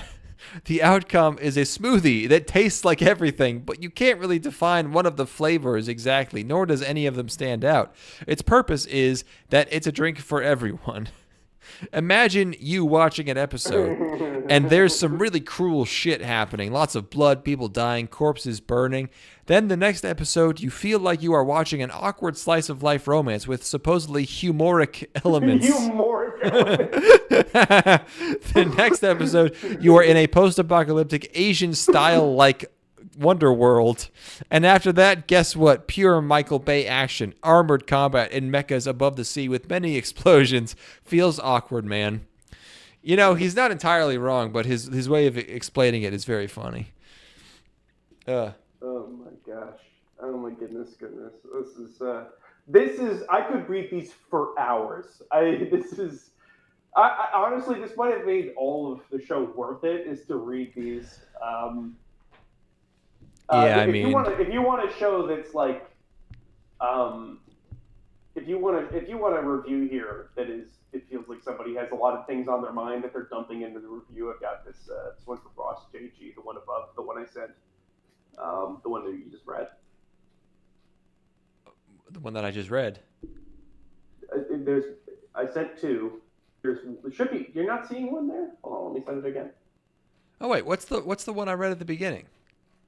Oh, you said that way earlier. Oh, okay. That's why I was just seeing that one in Discord. Oh, okay. So I didn't know this was a new one. Yeah, okay. Let's read this one. All right. Ross JG. My review will answer... He gave it an 8. My review will answer why you should or should not watch this anime. Cross Ange is a combination of Code Geass with Redo of Healer. Which just happens to be the last thing that I watched. I added that part. It is large amounts of racism, sexism, sexual assault, lesbian, bisexual, fan service, and orgies. He capitalized all of those words. It relies on the shock. Hold on, my cat's in front of my monitor. Get out of here. It relies on the shock factor and is completely inappropriate in 2023, and I thought it was great. If you're not offended easily and can just enjoy it for what it is, it's a highly entertaining show. The protagonist, Ange, starts out as insufferable. However, she undergoes considerable character development, which ultimately leads to her becoming quite likable.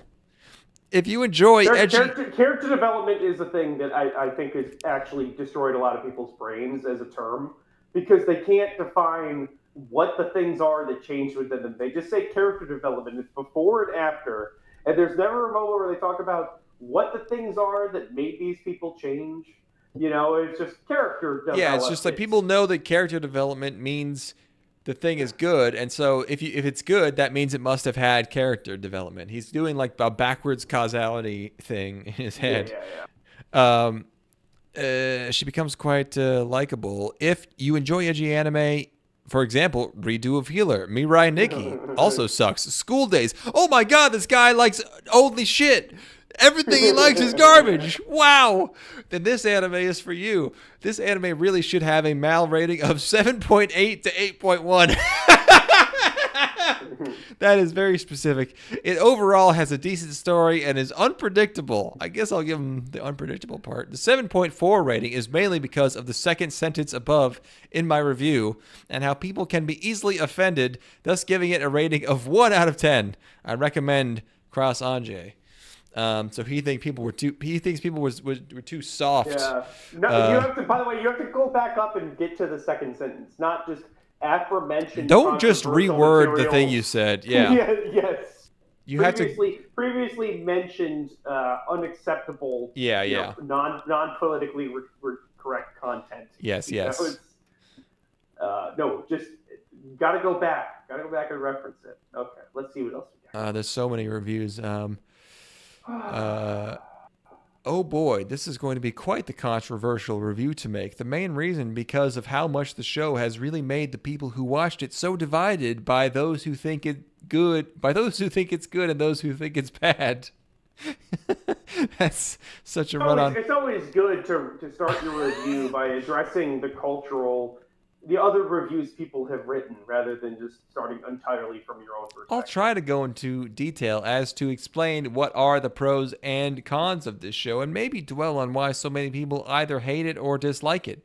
The series is either a hit or a miss. It is a hit because it focuses on how society functions, especially towards the discrimination of others which are different and how they threaten the stability and comfort they already have, as well as what it means to find your own sense of individuality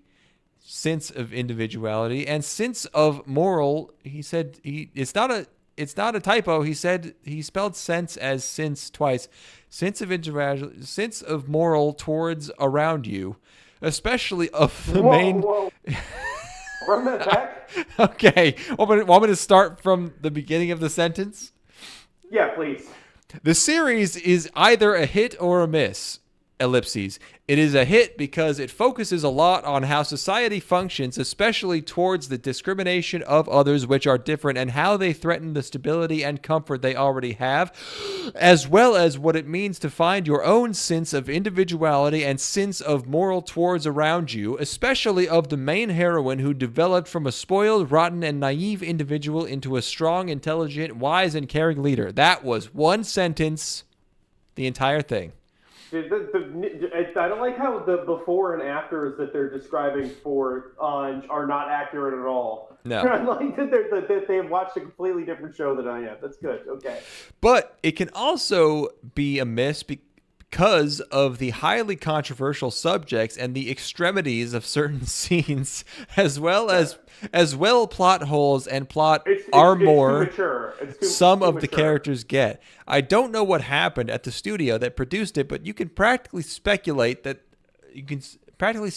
there was a lot of confusion and divided opinion as to how this show was developed, especially towards the beginning of the series. So he thinks this was a collaborative effort. He thinks that the shows sort of get written democratically.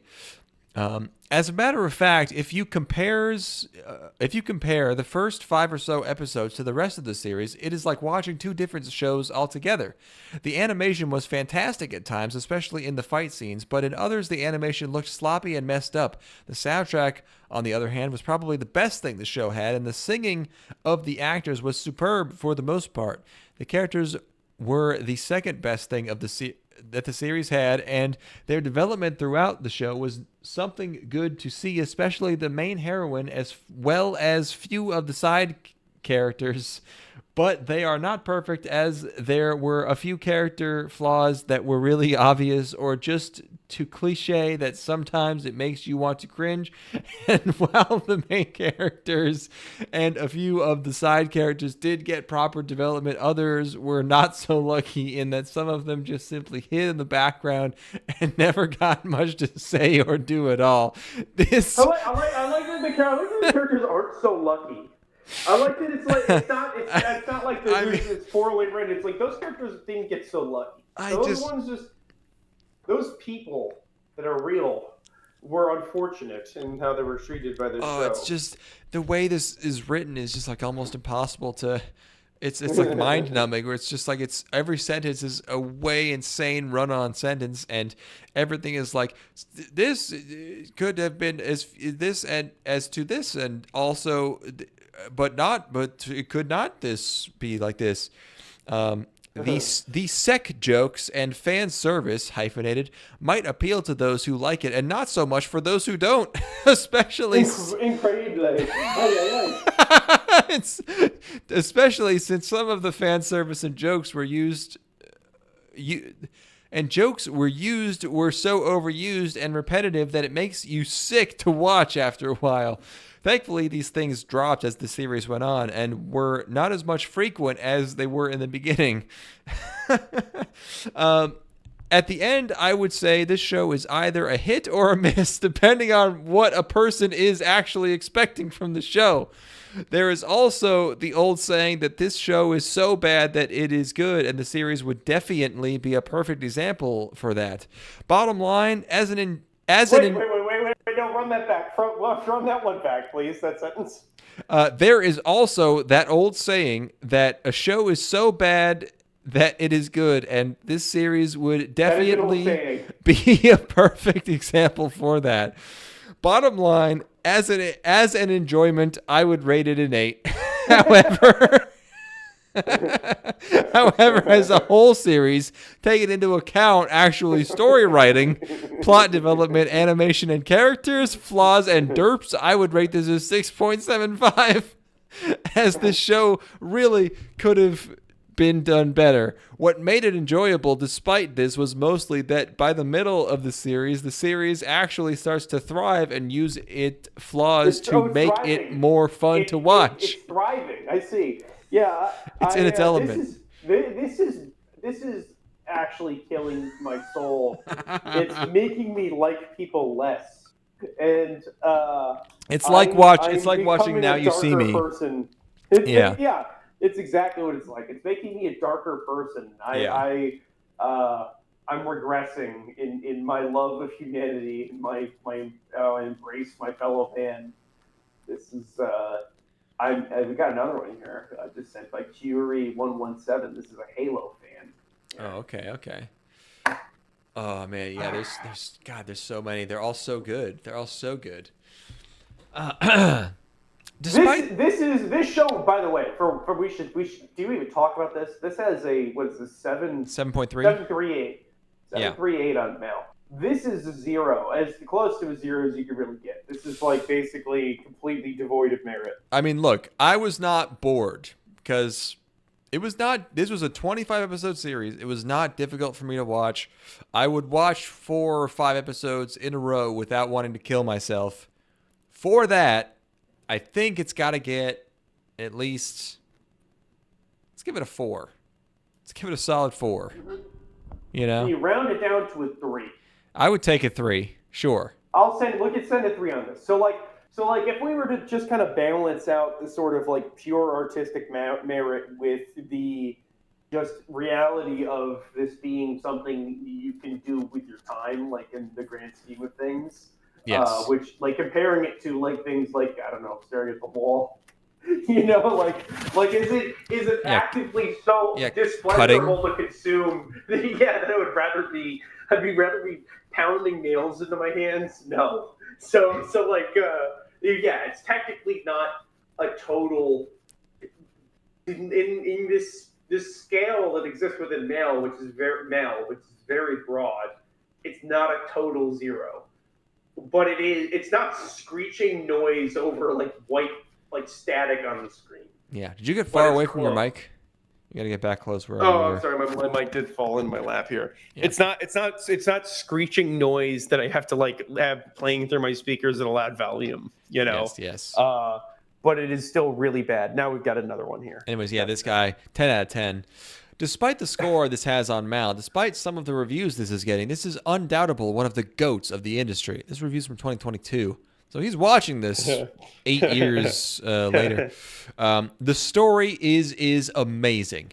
No real surprise from the studio behind Code Geass and other giants, but it needs to be said. The pace is almost perfect. There's never a dull moment, and new twists and developments are revealed in such a way to constantly keep the viewed engaged and entertained. It's not quite. I feel like the viewed. Yeah, watching this. Okay. This person, by the way, birthday January 17th, 1991.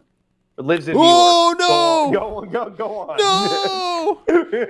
41-year-old watching this. Wait, no, 31. It's 36. not. Well, now, but when he wrote this. No, wait, 34 years old. Oh, yeah, sorry, go ahead. When he wrote the review, yeah. Yeah, 31. It is, it's not quite as grand in scale as Code Geass, but it also doesn't have nearly as many plot holes if you want wanted to start nitpicking. I'm not sure about that. The art is amazing. The mechs, the characters, the landscapes, and the dragons all look very lovingly crafted.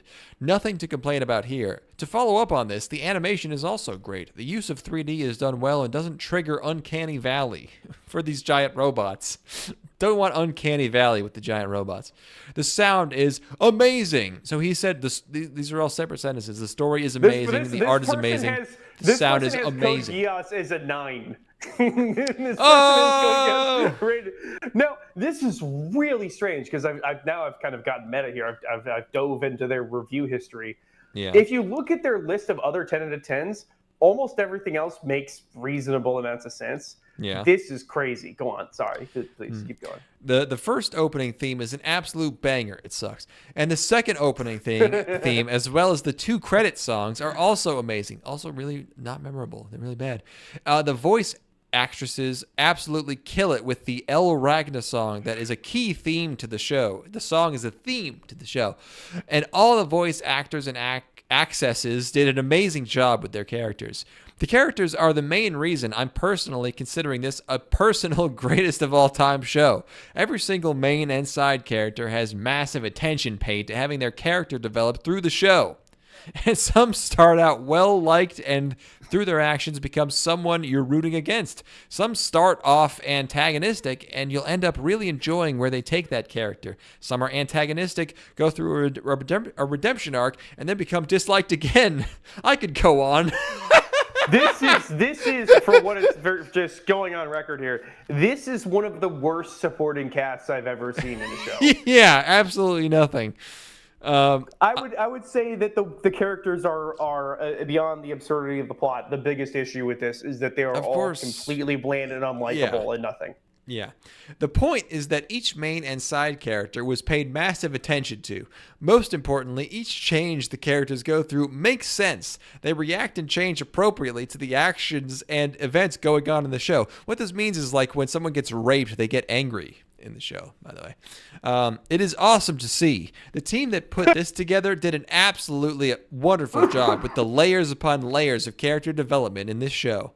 The show is The show is obviously enjoyable. It's funny, it's crass, it's sexy, it's edge-of-your-seat action sequences while you sit there with a large grin on your face. There's appropriate angst. There is, despite all the nudity in the show, actually very little fan service. Fan service being, in my mind, nudity / sexual shit thrown in simply for the sake of it to please the viewer. Cutesy, silly shit that, while fun, isn't good storytelling. But almost all of the nudity / sex scenes here are actually very important to developing the characters and their relationships to each other. An example would be the flight suits. Ange hates the idea of wearing it. She's a princess and it looks slutty and she doesn't want to wear it. Vice Captain says, fuck it. You don't want to get in line and wear it? Naked into the hallway you go. Does Ange like that? Nope, she falls in line and puts it on. This is the most he's described the plot. And it's this. This is the most anybody's described the plot. You don't want to get in line and wear it. Naked in the hallway you go. Does Ange like that? No. So she falls in line and puts it on, and that is the beginning of the sometimes antagonistic relationship between these two characters during the show, while also being the beginning of Ange toughening up. And that's just one example. The team clearly wanted to show off their characters, but also wanted to tell a serious story and do a good job of it, and they absolutely succeeded.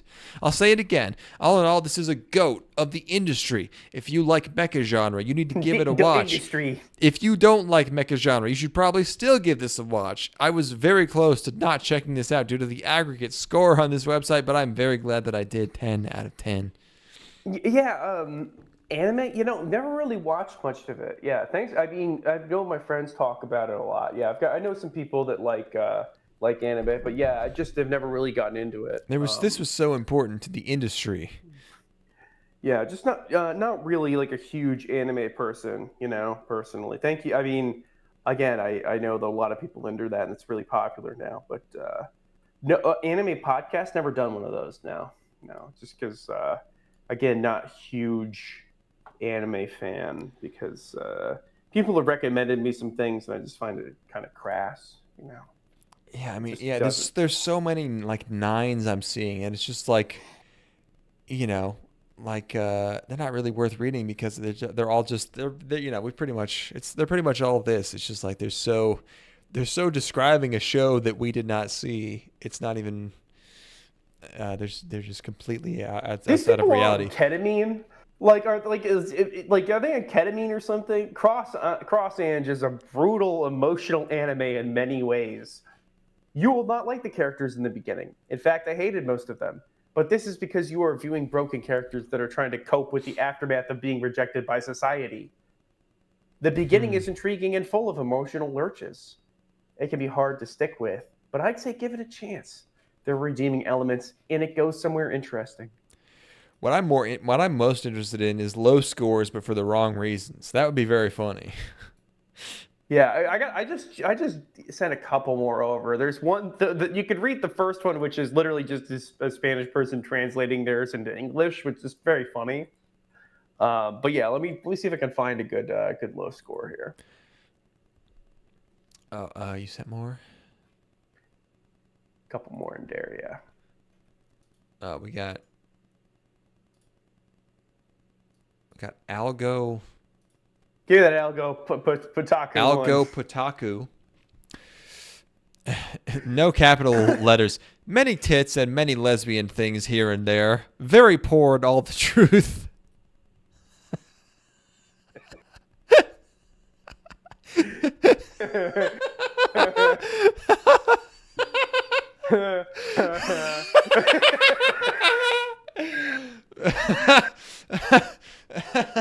I love this one so much. Very very porn all the truth.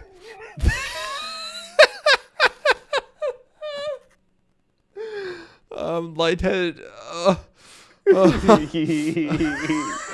You gotta keep going, buddy. Okay.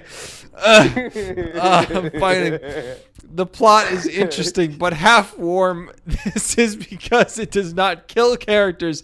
That is a straw. That is a straw. STRAW straw. That's a straw. Because he's heard the last straw and he thinks that a negative is a straw. Oh, baby. But taking that out, the main one is also high lukewarm. It has to kill everyone. However, it does not. The animation is very good, but it sins in animation the tits more than the epic fights. I expected more death and destruction, but I found nudes here and there. Oh my fucking god. The soundtrack does not stand out at all. I was a bit disappointed. True. The character design is good, but it is not a big deal either. True. It complies. I agree. It's funny how in every one of these I can kind of find something that I actually do agree with. It complies. That's an even crazier version of what did the guy say about the character design before? It's I don't remember. He said it's by the numbers or something. I don't know. Yeah. But this one complies. The bad ending is missing to be a real bad guy. The very happy ending, if you want to see boobs and some fights.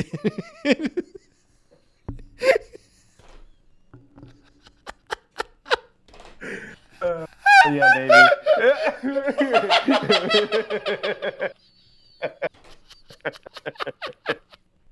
Oh, it hurts. Oh.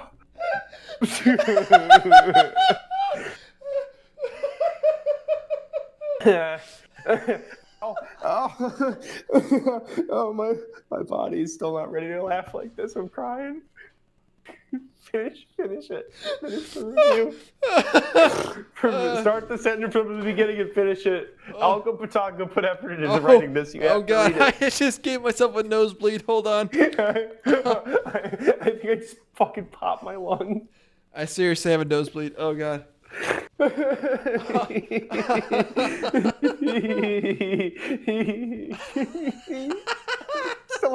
Still hurts to laugh. My diaphragm is like bruised from coughing. Oh, oh God. Ow. Oh, fuck. Oh.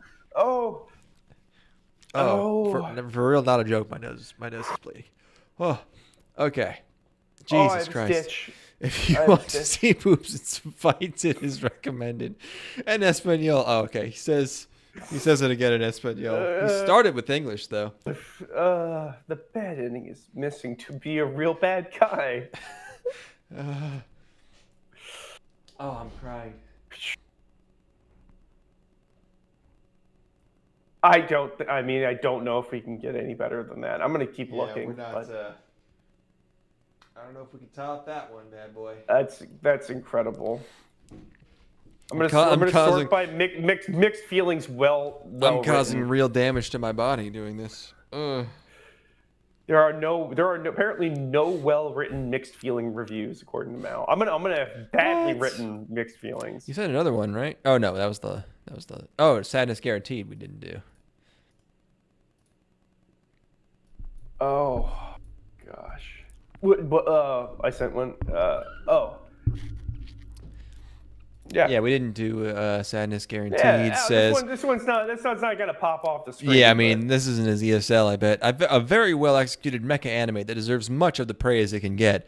As all the other reviewers mentioned, this show starts off excruciatingly slow. Would not say that. But it picks up well once you struggle your way through the first 6 or so episodes. Though I am watching this in 2022, the story holds up well despite its age. What? And the ecchi is sometimes overwhelming, but it is understandably the state of the world and also a very specific lucky pervert. What the fuck? It is. It's not a power fantasy where the main character gets stronger and stronger with each conflict, but she already reaches her maximum combat potential within the first arc.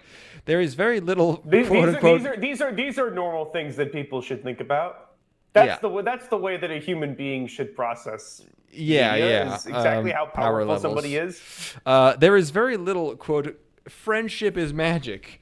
Quote the power of flashbacks. Power spike in this anime. So this is a guy. This guy's comparing it to Dragon Ball Z.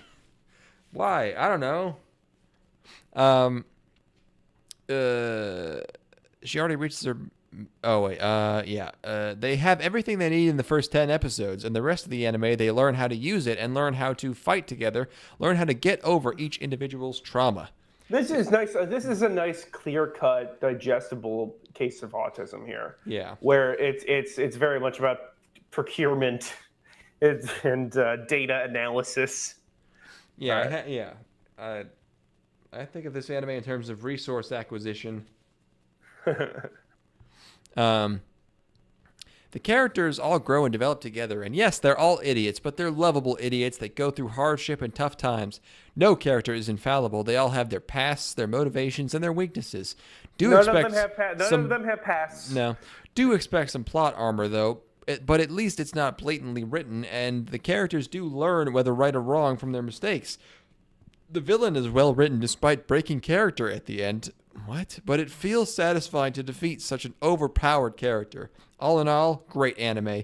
But I wish that they used the song in the anime a lot more often than they did and sing the entire thing, damn it. It's a great song. Why not sing the entire thing? Sad face. Sad face.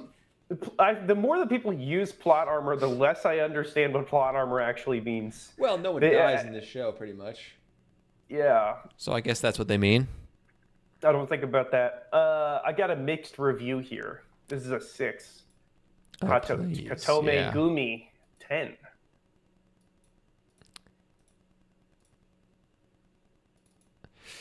Katamegumi.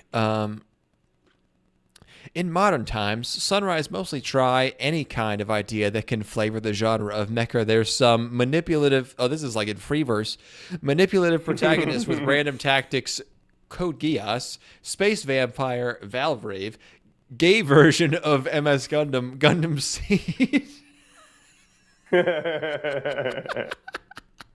This is like a Dagestani guy being like, and then they make a gay version of MS Gundam, Gundam Seed. Yes, I like when they make the gay version.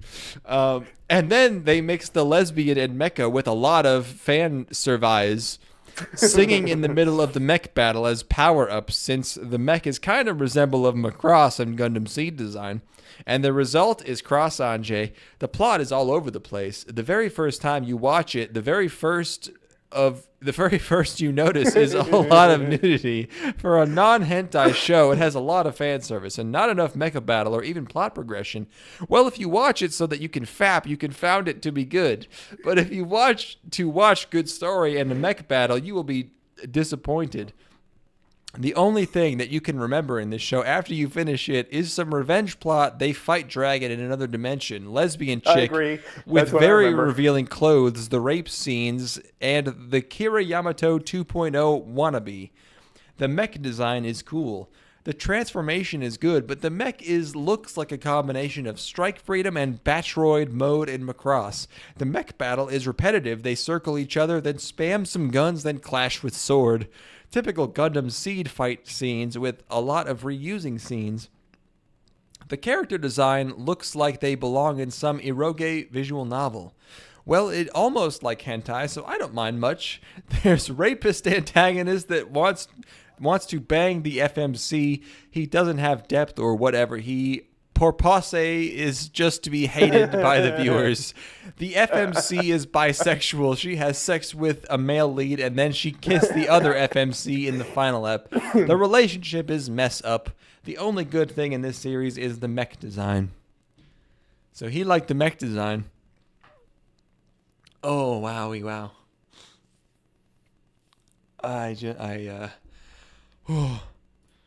It's so much. I think I have one more for you. Okay. I could do one more, but I'm gonna pass out. It's too much. It's just too good. I have to close this out with a 10. I gotta close this out with a 10. I was looking through ones that were kind of mixed reviews, and this is I got a 10 out of 10 review here. This is just a happy person.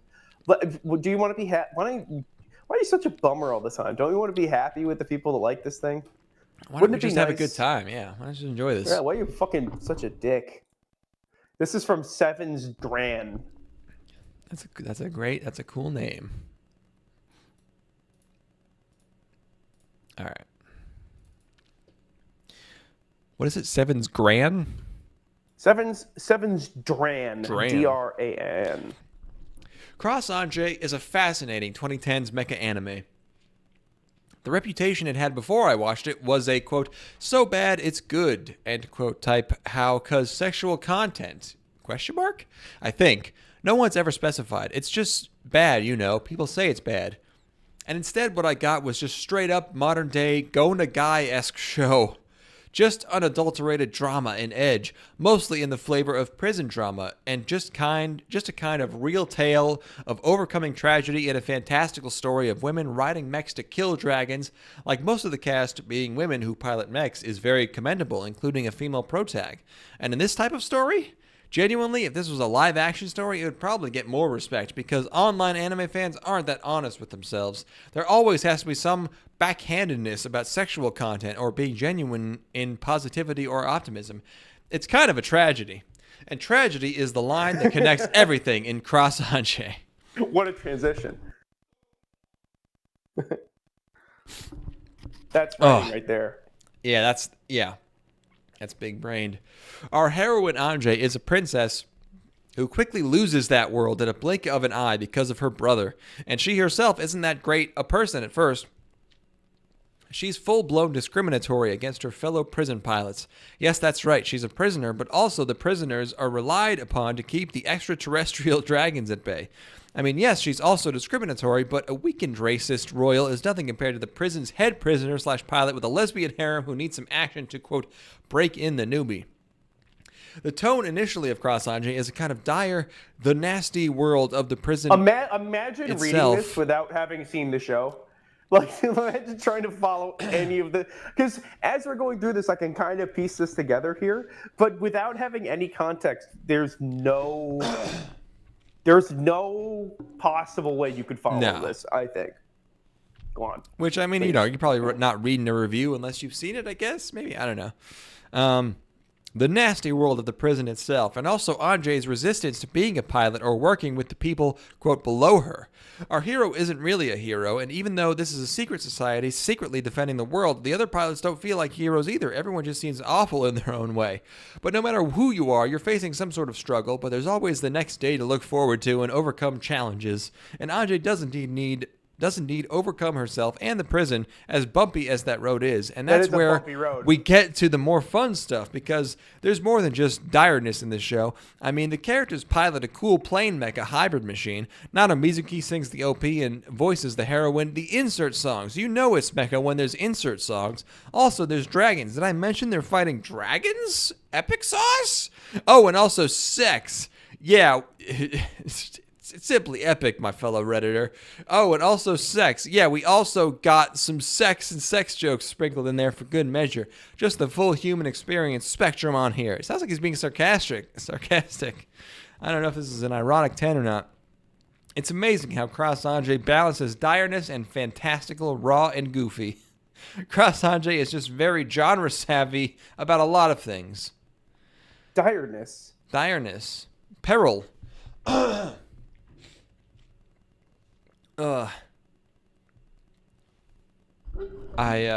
It's, you never know what people are going to see when they look at a thing. It's like one of those magic eye deals, you know? It is, yeah. Yeah. Absolutely. My brain. I'm gonna close this out. I gotta close this out. Yeah. Okay. How you gonna do that? I'm gonna jump in a little bit. I'm just trying to figure out what point I want to jump in.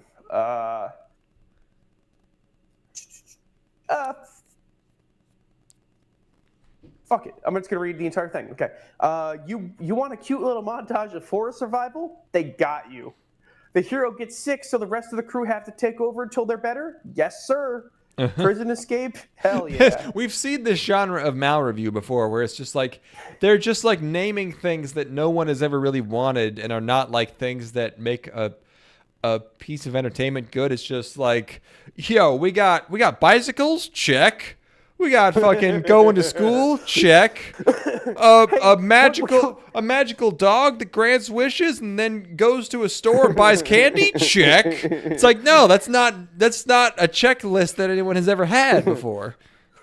Hey, honey, you want to start this show up? I don't know. I'm really looking for the kind of show where the hero gets sick so the rest of the crew have to cover until they're better. Checkmate. Oh, well, this has got that. Oh, thank God, because that's really what I'm looking for when I'm consuming like content. Yeah. I need that. I need that specific narrative element that exists sometimes. Yeah. And when the secrets of the world reveals themselves and the villain goes into motion, Cross Ange continues to exceed in being premium super robot.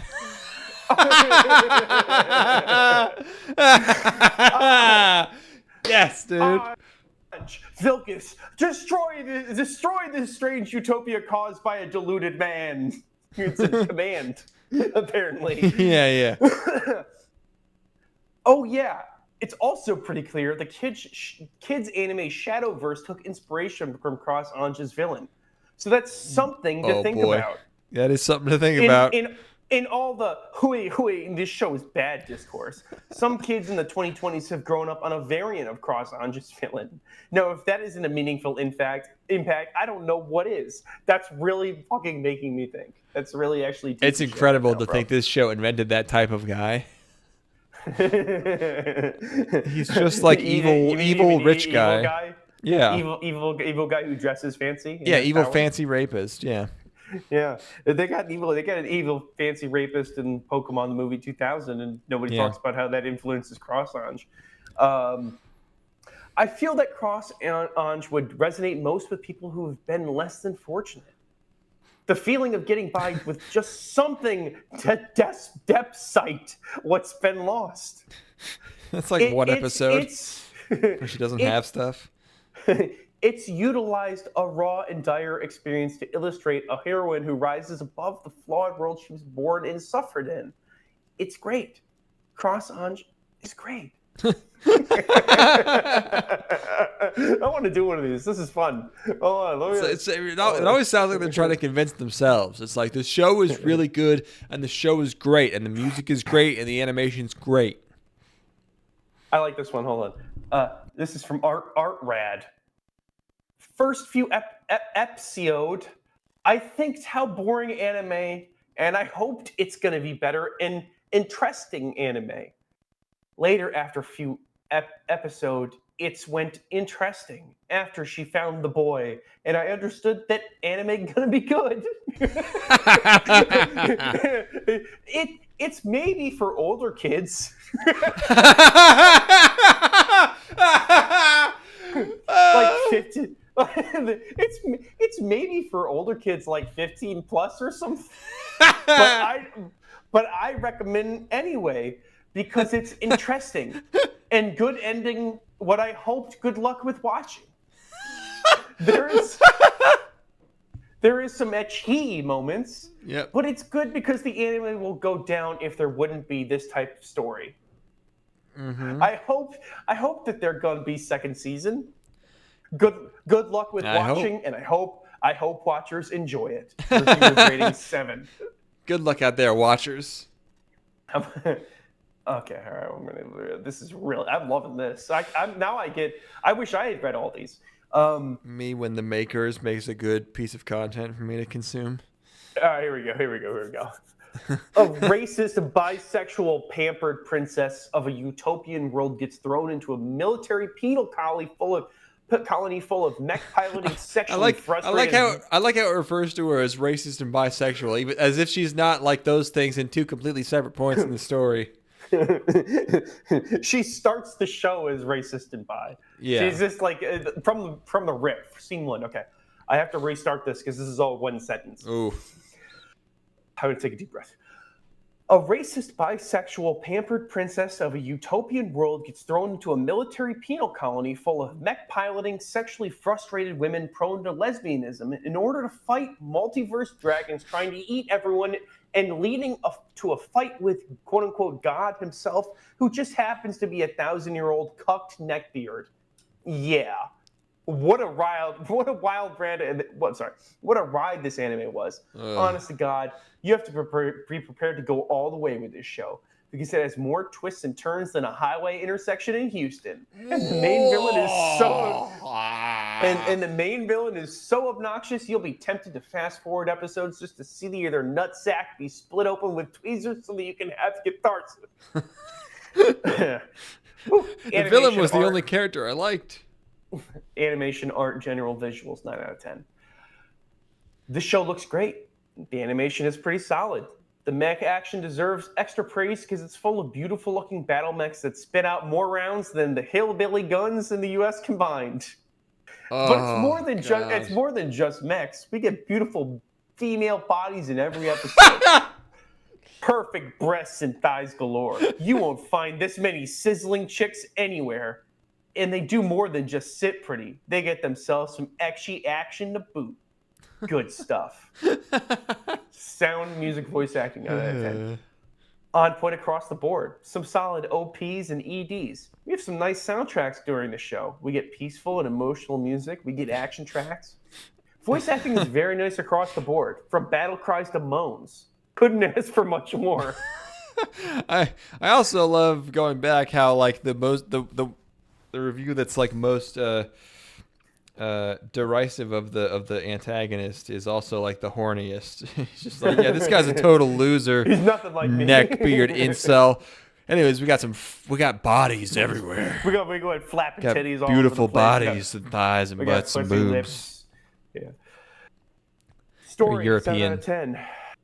Multi-dimensional dragons are attacking in a penal colony full of outcast women pilot mechs in glorified swimsuits in order to kill them and earn themselves allowance money to spend on pudding and dresses? ?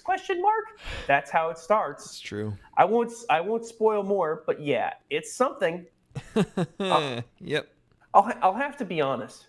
The story is pretty fucking out there with so many twisted turns. You have no fucking clue what's going on most of the time. It all kind of makes sense in the end, but it's best not to dwell on the details too much. Nah, don't. Or the plot holes start compounding way too hard. Still, it's coherent enough to be thoroughly enjoyable. The show is smart enough to divide itself into pretty distinct arcs, with some breathing breaks in between, so you can get your bearings a bit. Yeah. Not gonna win any awards, but plenty of fun to be had. Characters, 8 out of 10. Oh boy, where to even start? This show is a pretty hefty cast list, but they're all enjoyable. The main character might rub most people in a weird way because she does go all over the place throughout the story. Throughout, it's hyphenated. Things get a little annoying at some points with her flip-flopping attitude, but at least the story... Annoying is this thing that, like, people really get annoyed. It's like annoyance is the thing that they experience rather than confusion. Yeah, like, they're having there's some kind of discordance going on. They're just like, it's not the show that's annoying me, it's the character. They get up and smack the TV because they think something's wrong. I'm like, what's going on? Why are you being annoying? Yeah. How long is there a bit more to this? Because I need to use the bathroom. Is there enough for you to read? Yeah. Cover for 1 second. Wait, me? My cat is coming. Oh, I was the one who... Okay. Yes, his cat. All right. I'm back. I'm going to rip this off. All right, go for it. Oh, all right. It is arguably one point I criticized that too many characters switch sides, so to speak. Way too many times. The cast really struggles with deciding to be friends or enemies. But I hear that's how women operate, so maybe that's accurate to life. The main villain has got to be one of the better villains in all of anime. Not because they're particularly special with their machinations or grand plans. No, it's nothing particularly new on that front. However, they are so bloody obnoxious that I would consider it reasonable to grab a knife and stab some oranges as you watch the story unfold. Cause some venting is definitely needed. We have bits and pieces of romance and light erotica, but surprisingly, the show keeps the heavy fan service pretty uncommon. We have titties out and about in pretty much every episode, but down and dirty stuff is rare, which keeps a nice balance. After a while, you have to stop paying attention to the boob fest because it's actually not taking anything away from the show. It's just there for eye candy, basically. Unlike some other shows where fan service takes front and center and distracts you, here it's just constantly there, and the show largely ignores it. Nobody pays much attention to how everyone has their tits out most of the time. Total, 8 out of 10. Very enjoyable anime across the board. It's definitely unique in that it's a very liberal female sexuality portrayal. The cast is 99% women, and most of them seem to be gay or bi, and don't shy away from showing it. We get a hefty mix of heavy battle mech action, hefty again, which is nice, and all kinds of relationship struggles with an overarching story of the world being destroyed. There's everything. Just give it a watch if you want to pump up that adrenaline in more ways than one. Oh, erotic. Well, this is there's like a one section to this I think I need to share with you. Oh, please. This is the character section.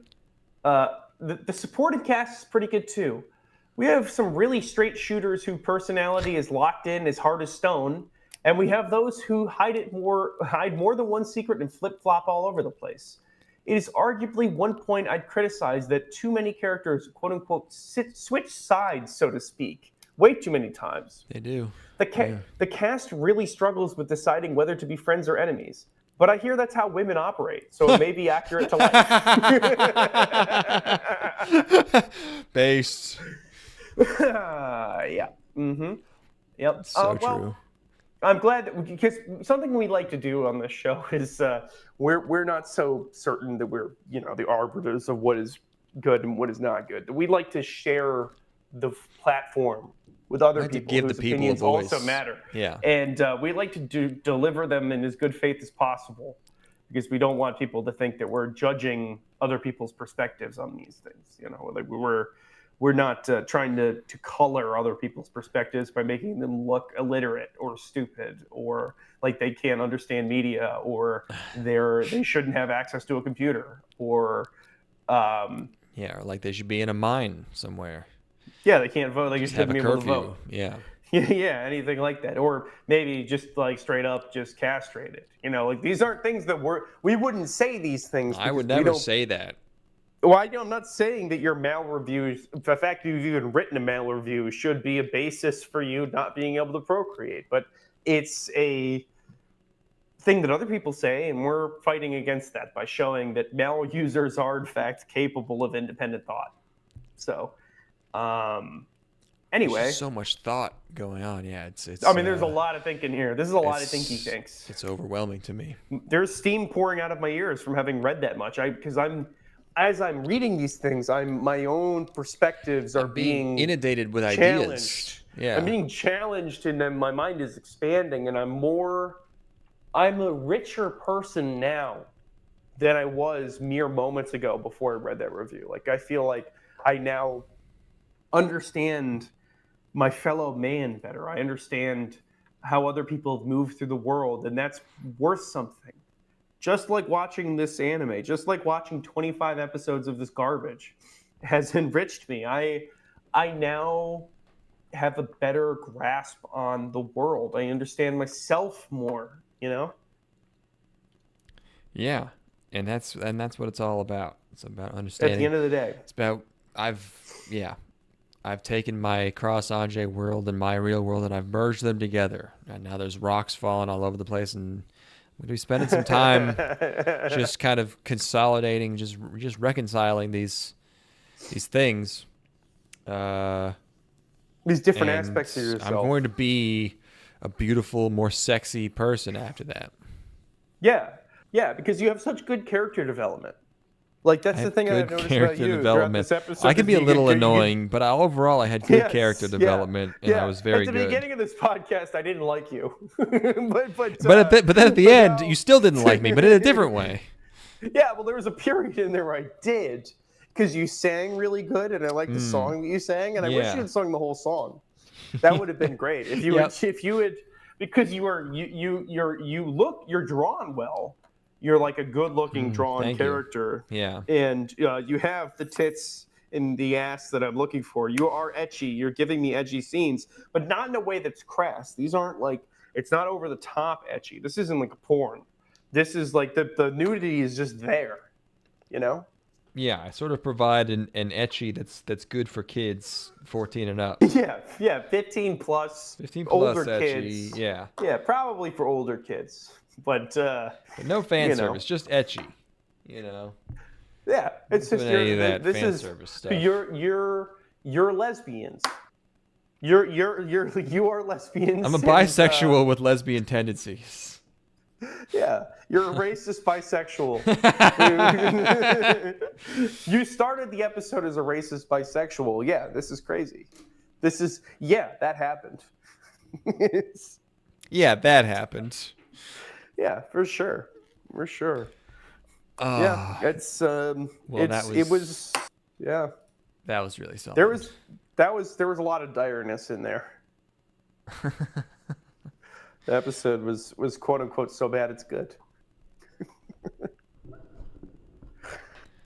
Cross Ange. Cross Ange. This is one where you stare into the void. This is one where I personally had a really hard time getting through like the last 5 episodes. I was really burned out by this thing.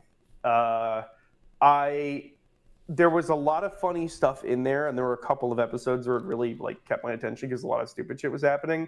There's maybe 6 episodes across this whole thing that are pretty funny, and then there's a lot of boring shit. Like everything on the Dragon World was so boring. Pretty much, yeah. Yeah, but recommend it. That's a solid 8 out of 10. Yeah, occasionally something really fucking stupid happens. 10 out of 10. Yeah, this is one of the goats of the industry. Yeah, I'm glad the industry has this. Yeah, this is one of the goats. All right, that'll do it. All right. For an outro I've got that because I sent you the Napalm Death cover with children. Oh, yeah, sure. Why not? Fuck it. Bye. Take care, everybody.